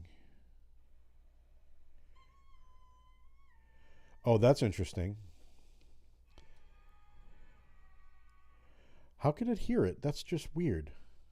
I'm going to try and go live again. Wow. Okay. So, this is one of those things. So, I called it, but it's interesting. Somehow, is Instagram... How could Instagram have heard anything? There's no music being played. So unless Instagram is somehow able to hear what's coming through my headphones, because it just stopped my live feed from Instagram, saying I'm playing music that I'm not supposed to be playing, blah, blah, blah, and it just deleted my entire thing from Instagram. That's bizarre. So that's really bizarre. Okay, well, there's that. So as I was saying, YouTube and Instagram,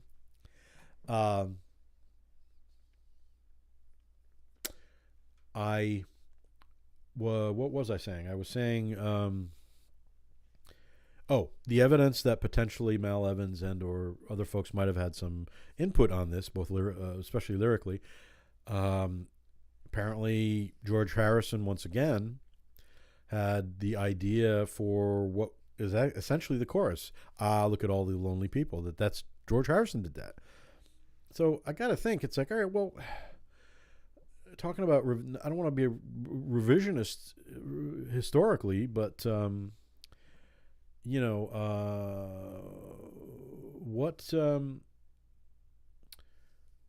if someone like Mal Evans or somebody or like Harrison had a hand in those songs, why wouldn't they have added him to that particular song? There are other songs in the Beatles canon that have all four of them. There's one Lennon, McCartney, and Starkey, for What Goes On. So why wouldn't they, so I don't know. It's a little weird, a little odd when some of this stuff come into light. But anyway, but Eleanor Rigby is one of those songs where it's never been touched. It's such a beautiful piece. And what's interesting is when I got the Revolver box set back in 2022 at this point, and of course it has all the the extra bits and pieces, different versions, snippets of rehearsals, and so there's a snippet of the rehearsal of the string section for this and how they're kind of working on it and workshopping it and all that. And then they do like a full run through of it without vocals at that point. And I'm at work and I'm kind of listening to it on some headphones because it's kind of that situation where I kind of had a minute to do that. And I just started to cry. It was just so beautiful to hear the arrangement so in your face like that. And I think for me, this is one of those ones where George Martin gets his gets his kudos, because the arrangement of the strings on this is what really makes the song. I mean, it just is.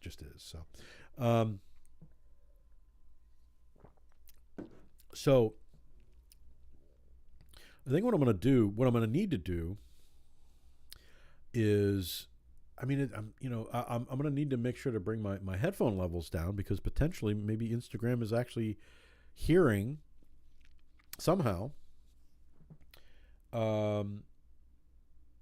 Yeah, I don't know. It's weird. I mean, I'm not playing audio through my speakers, so it wouldn't be coming through that. It would have to be coming through, but the headphones. But I'm like 2 feet away from this thing. So unless those microphones, it's just bizarre. Just really really weird. So, all right. So I'm gonna play the next one up, which is Yellow Submarine, which was again. Brr, aha! I'm done with the Coke. I'm gonna start it. Set it again and again. And again. Oh my God. It's ridiculous.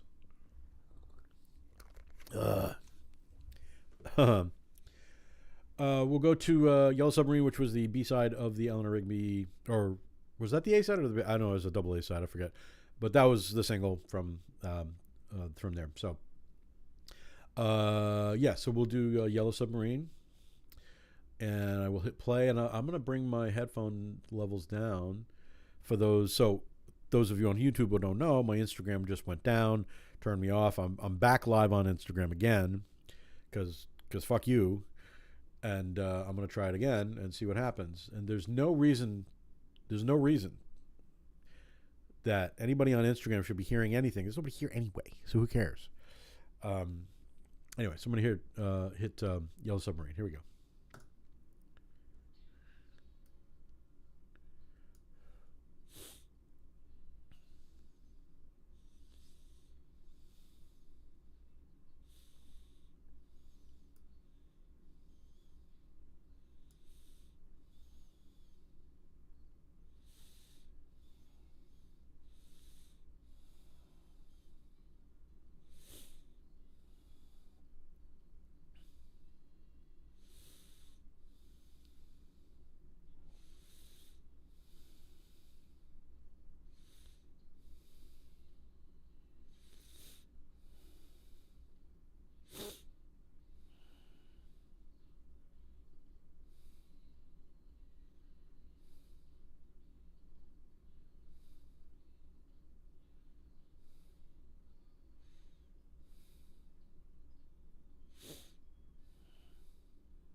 The sound effects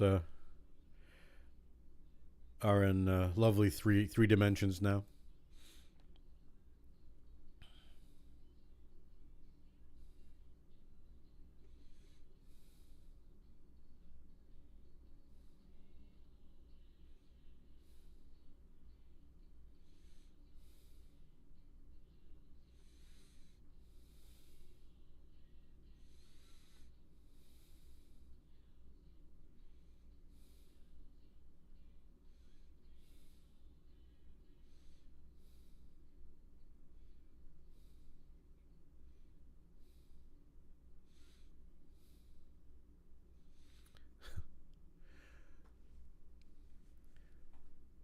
So Yellow Submarine is what it is. It's a frivolity. But it's fun. What's interesting is on the box set, you can hear the original or the initial takes of it are actually faster. So what we're hearing is a slowed down version of it, which kind of I think lends it. It's more of its that laconic quality. Pretty much nothing to say there, though. The Gibson jumbo guitar is well recorded on this one, so maybe they changed the strings. I'm gonna put in the order of things because the order on this is weird. I'm going to go to I'm Only Sleeping, which, let's face it, was always kind of crappily recorded from the get go. So I didn't really expect much from a remix of this one, really, because it was always kind of oddly captured in my mind. So anyway, here's I'm Only Sleeping.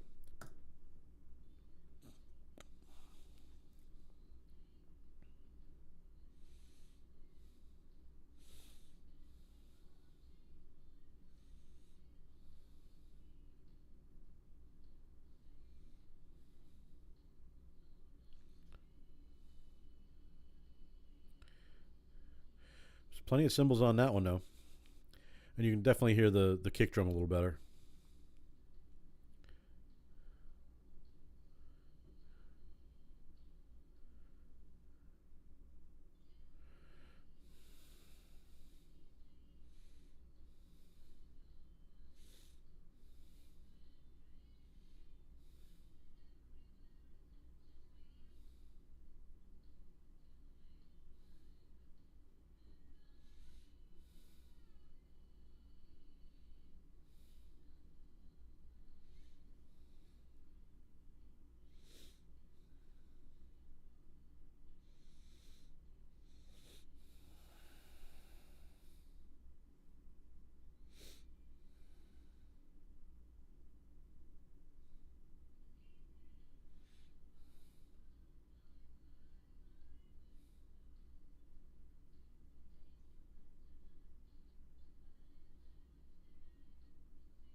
Still so simple.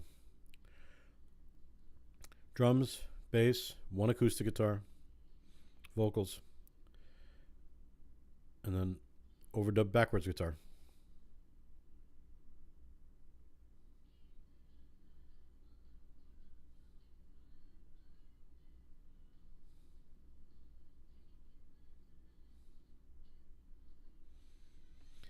It goes toward the composition and compositional skills at this time.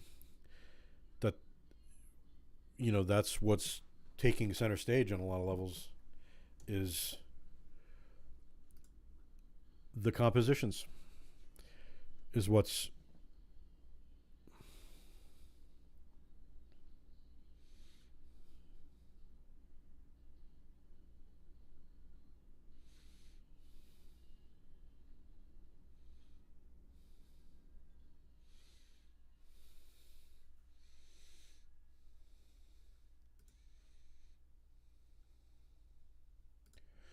so.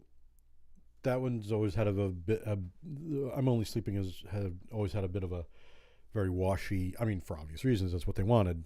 Nature of the song is what they wanted. They wanted it to sound washy and kind of underwater a little bit. And yeah, that's kind of what you got. Certain amount of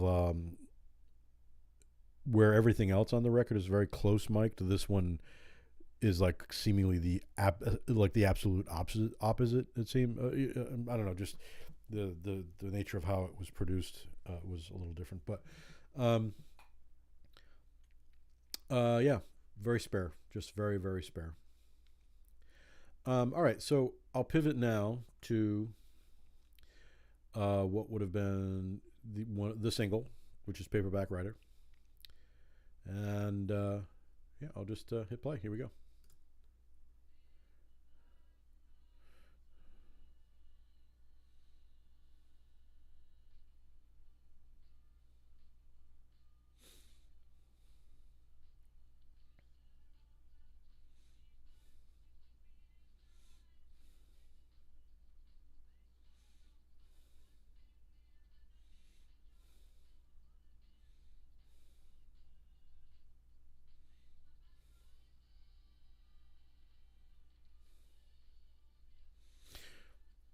So odd choices here in the mix to me.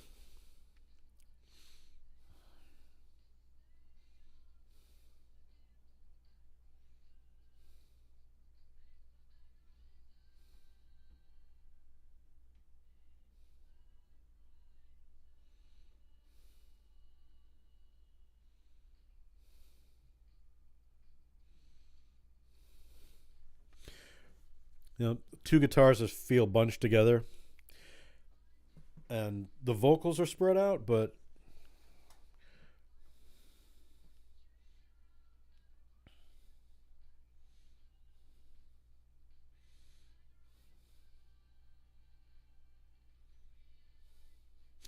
and the drums are spread out.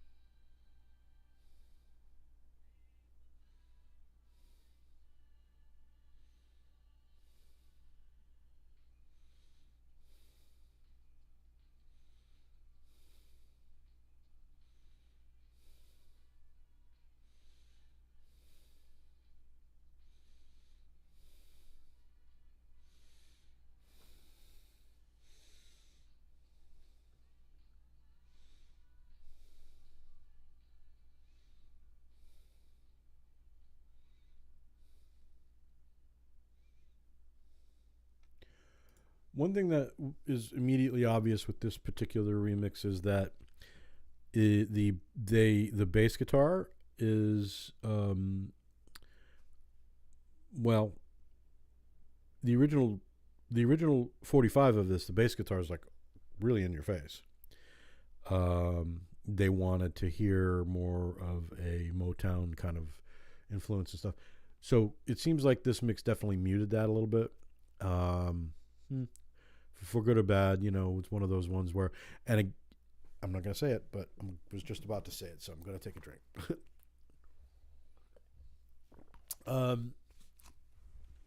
Another instance where wondering if they just weren't able to demix the guitars here, as they both seem to be kind of on the same place here together. They're very similar sounding, so that may be the problem. And I think that's like the sound of Revolver, I think, is part of it. The guitar sounds on this record, and somewhat in Rubber Soul somewhat as well. There's a lot of the two guitars really kind of intermingled and linked and sounding very much the same. So being able to this was, I think apparently this was also the problem they had when they were trying to demix or do the same thing to the soundtrack to 8 Days a Week, which was the Shea Stadium. I'm sorry, not the Shea Stadium. Excuse me, the Hollywood Bowl recordings, where that was a 3-track recording, so they did not have a lot to work with, but they were not able to get to basically pull the guitars apart from each other because they sounded so similar. They were able to pull the bass, the drums, the vocals out, and then the guitars, and then away from the crowd, so that they were able to remix it and make that sound a little more palatable. But they did have problems with that. So I'm getting the sense that maybe that's the same thing is happening with these mixes. Some of these mixes, if some of the guitars are just a little too similar sounding, then maybe that's a problem. Like they're both playing on the Epiphone casinos or something, and yeah, it's another one where I would want to revisit previous mixes of this, but potentially, and see where things sit, and then kind of go from there.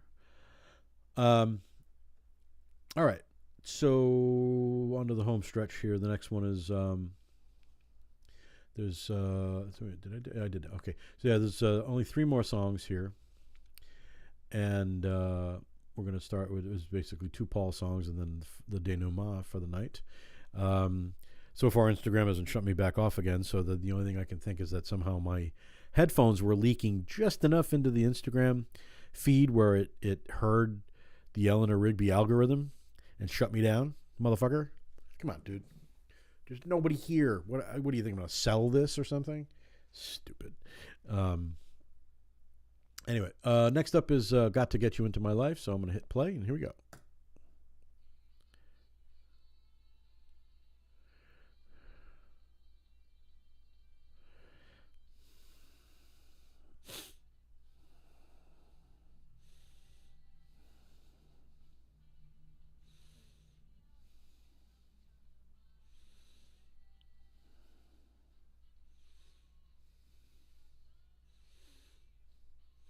I mean, the horns were always the star of this particular song.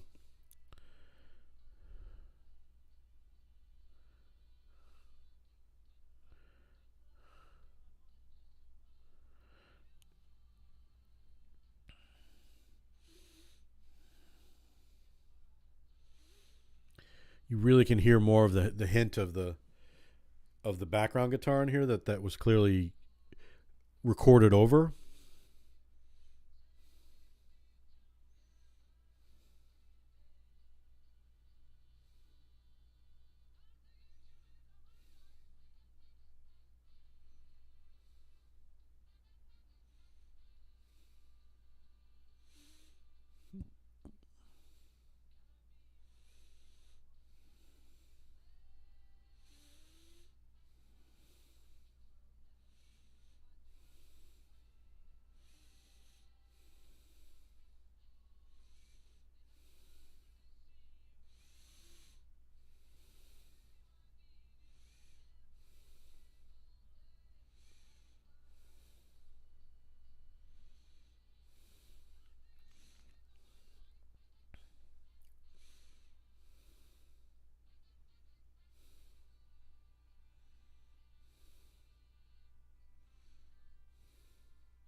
You really tell the recording techniques on getting on those horns is like something that was never done before. They're so bright sounding, but not tinny, just bright as bright, and just like you really hear you can almost hear the metal like vibrating. But again, dang it, apologize.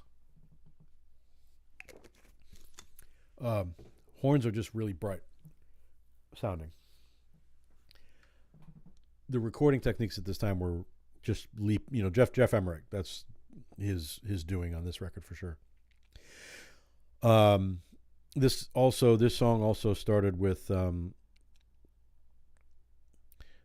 Paperback Writer riff. So found this out on the box set. The riff for Paperback Writer was the riff for this song for the longest time until it wasn't, and then they reused it. So one thing to remember with the Revolver album, which had started in the Rubber Soul album in earnest, but definitely with Revolver, a lot of the songs have a very drony kind of thing where they're fixating on a key or a drone, and they're moving in and up and around that.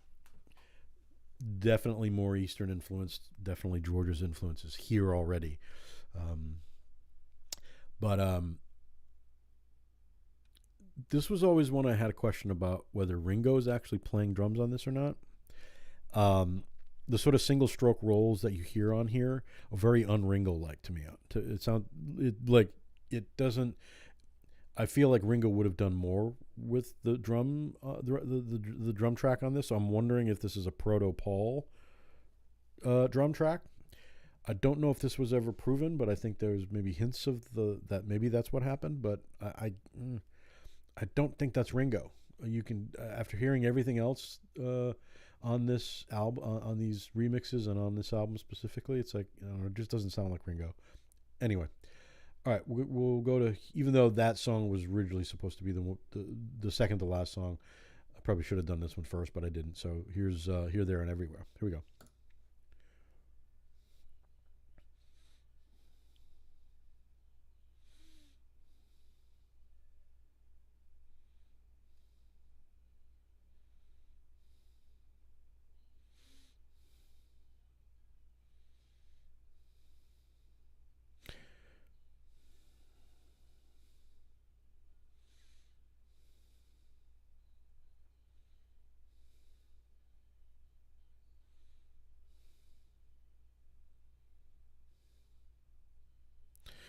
very stately.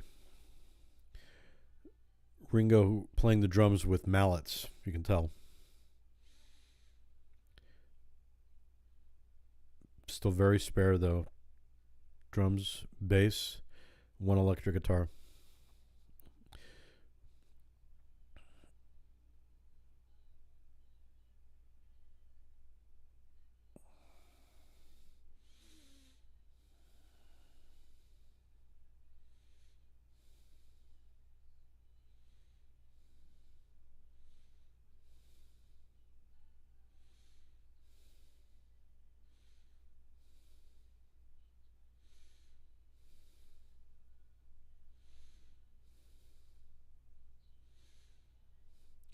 Definitely hearing that the vocals don't have any reverb on them, which I'm pretty sure the previous mixes do.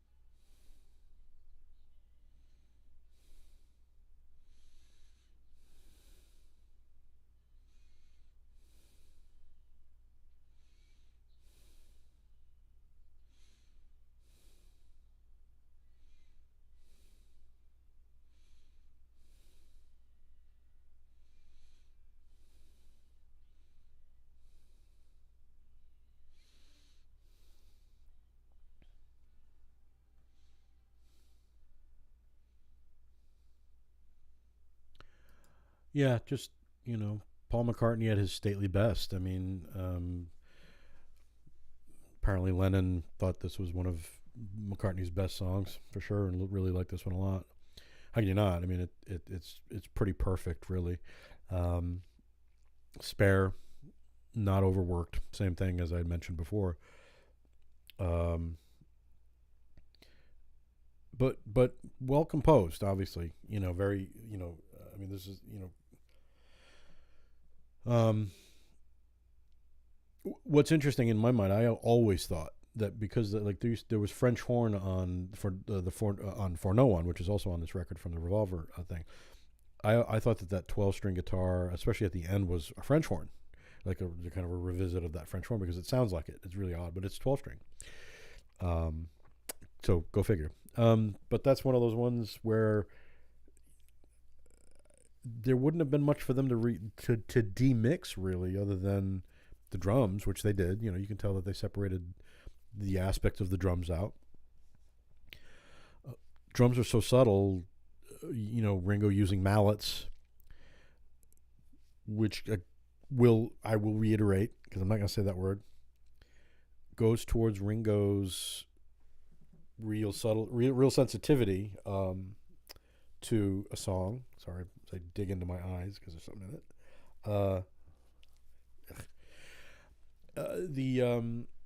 Just the sensitivity that he has with these songs, what he should or shouldn't be playing, mostly about what he shouldn't be playing. It's one of those things where it's like, very rarely am I thinking of anything that I've heard either from these remixes or in general, other than like the last song we just heard, where I don't think it's Ringo playing, because I think he would have made that part a little more interesting. But then you have this song where he's playing mallets, and he's playing all it needs, which is just a simple pulse, but with a few little flourishes here or there that sound more symphonic to me, because he's playing on the low timpani, the low tom toms, which sound like timpani to me, because he also tuned them low. So Ringo needs his own course, not just in music school, but he this is where I think, put it this way, the remixes that have been undertaken since the Sgt. Pepper album through into the Revolver box sets has, I think, in my mind at least, brought Ringo's presence as a real contributor, not just the drummer of the Beatles. He was a contributing composer or arranger, if you will. Maybe not composer, but a contributing arranger. I mean, they all had their hand in the arrangements, and as did George Martin. But that's not nothing, you know. And I think you can't divorce the two in my mind. There's the song, there's the composition, and that's fine. But how is it arranged? Like how was it being presented?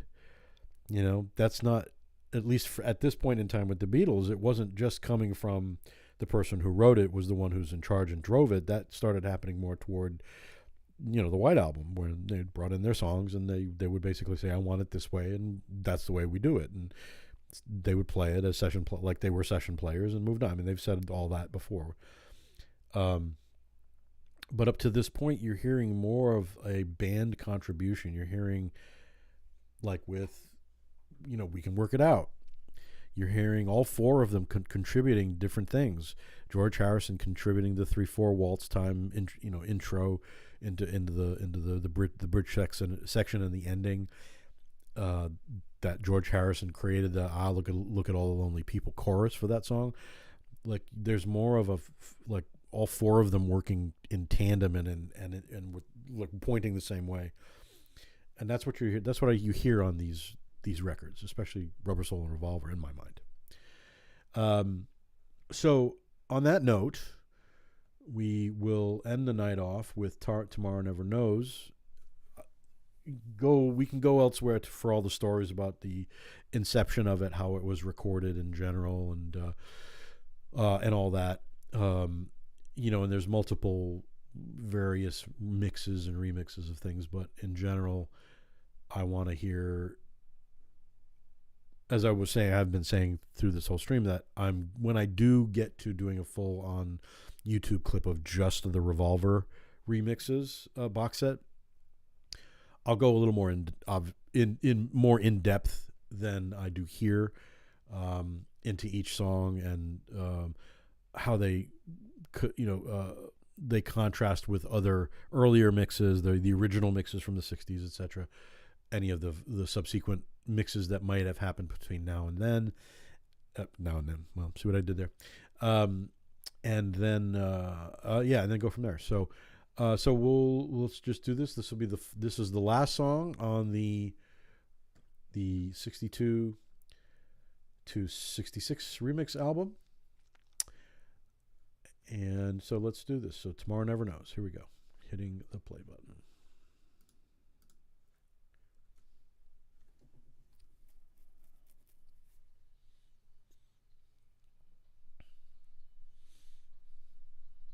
Yeah, see, that's Ringo.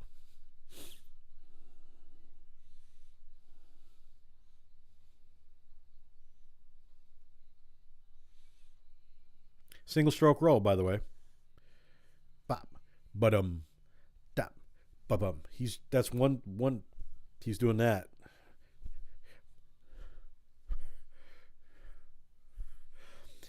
He's not doing this.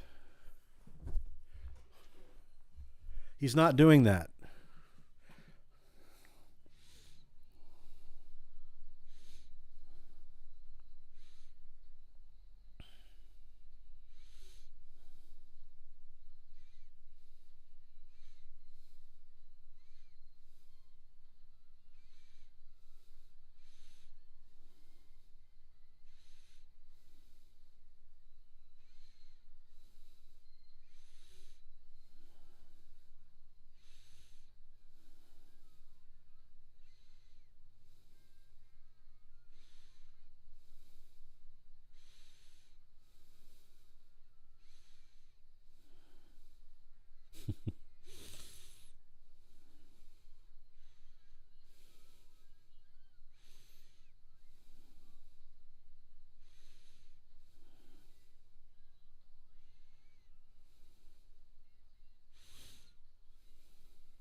Still hypnotic all these years.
that one is perennial.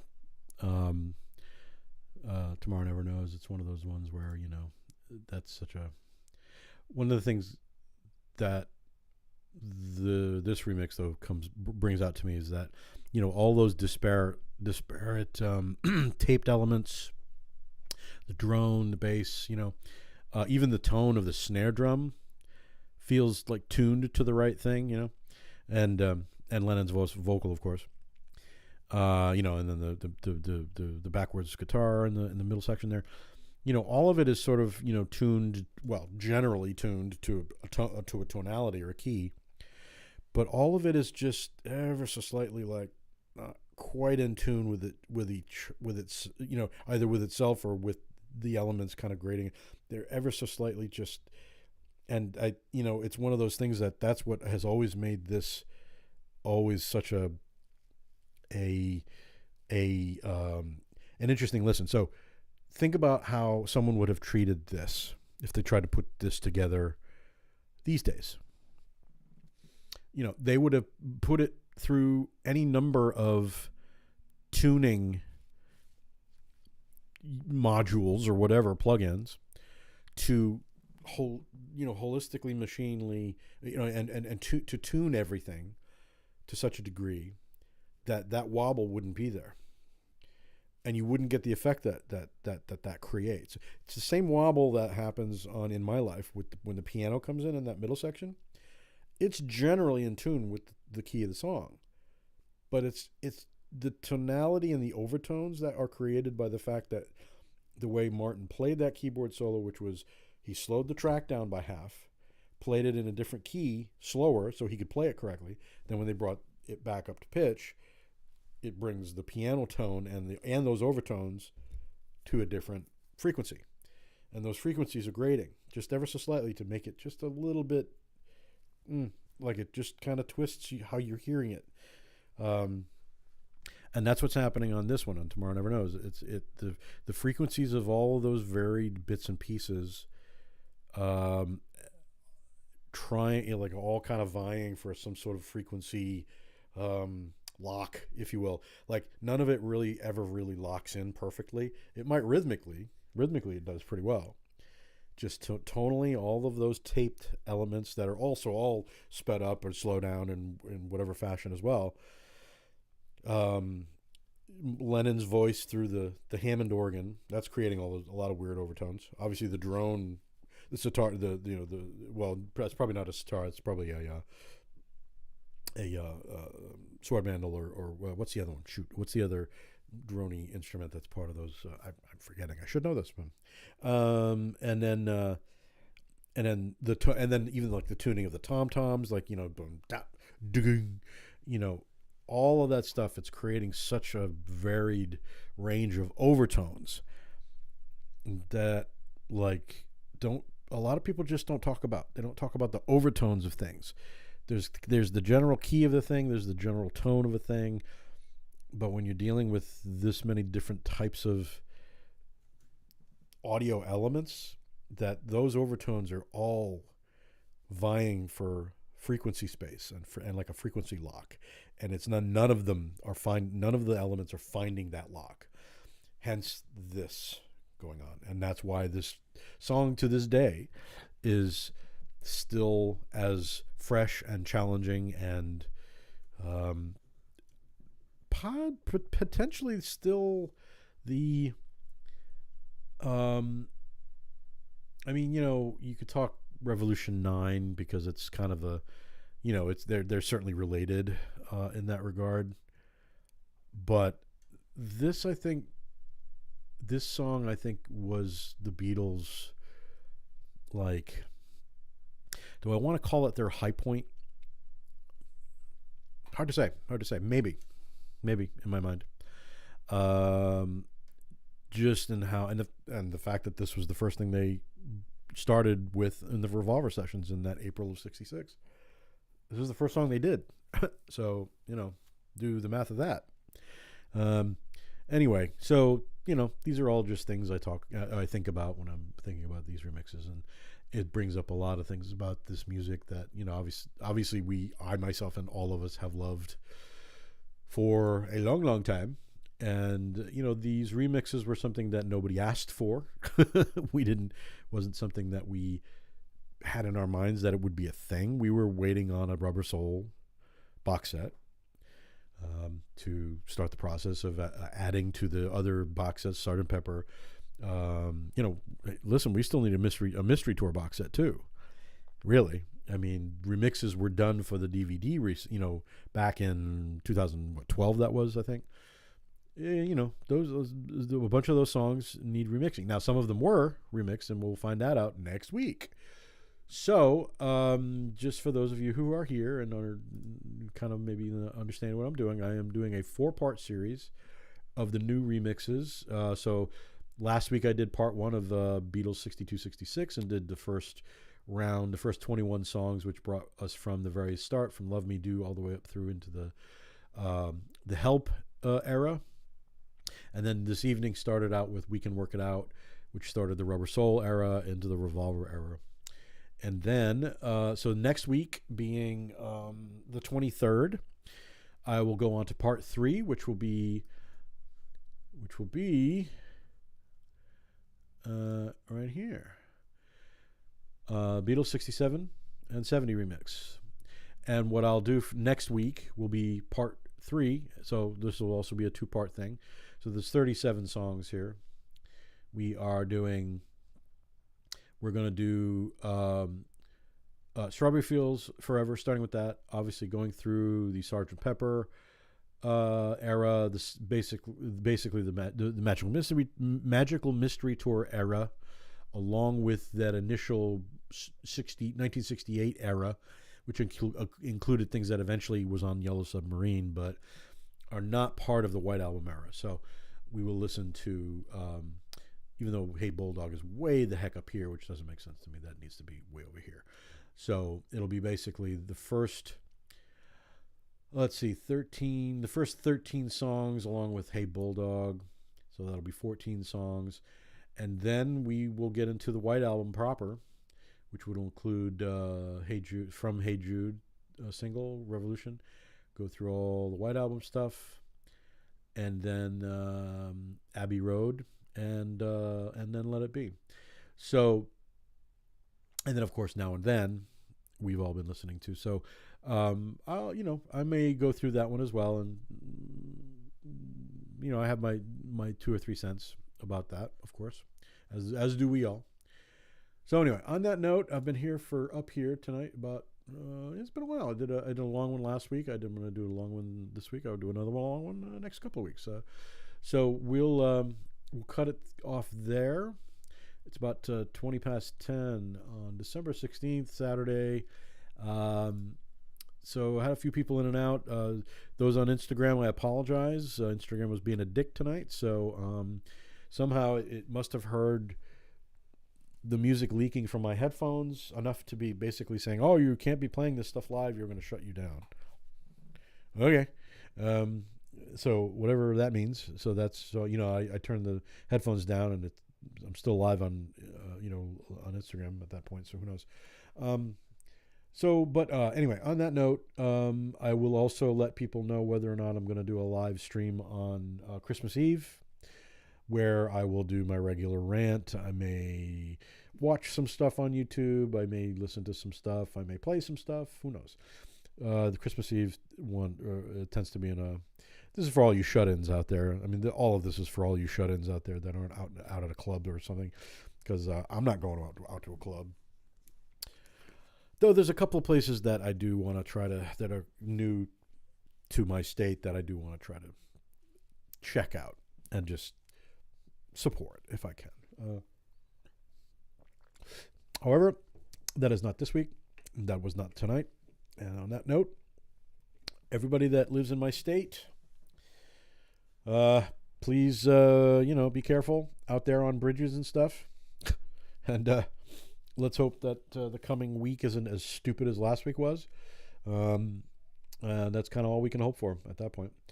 And on that note, I will bid you all adieu for the night, and I don't know, go have some eggnog. I'm gonna go have a treat of some sort, because I can.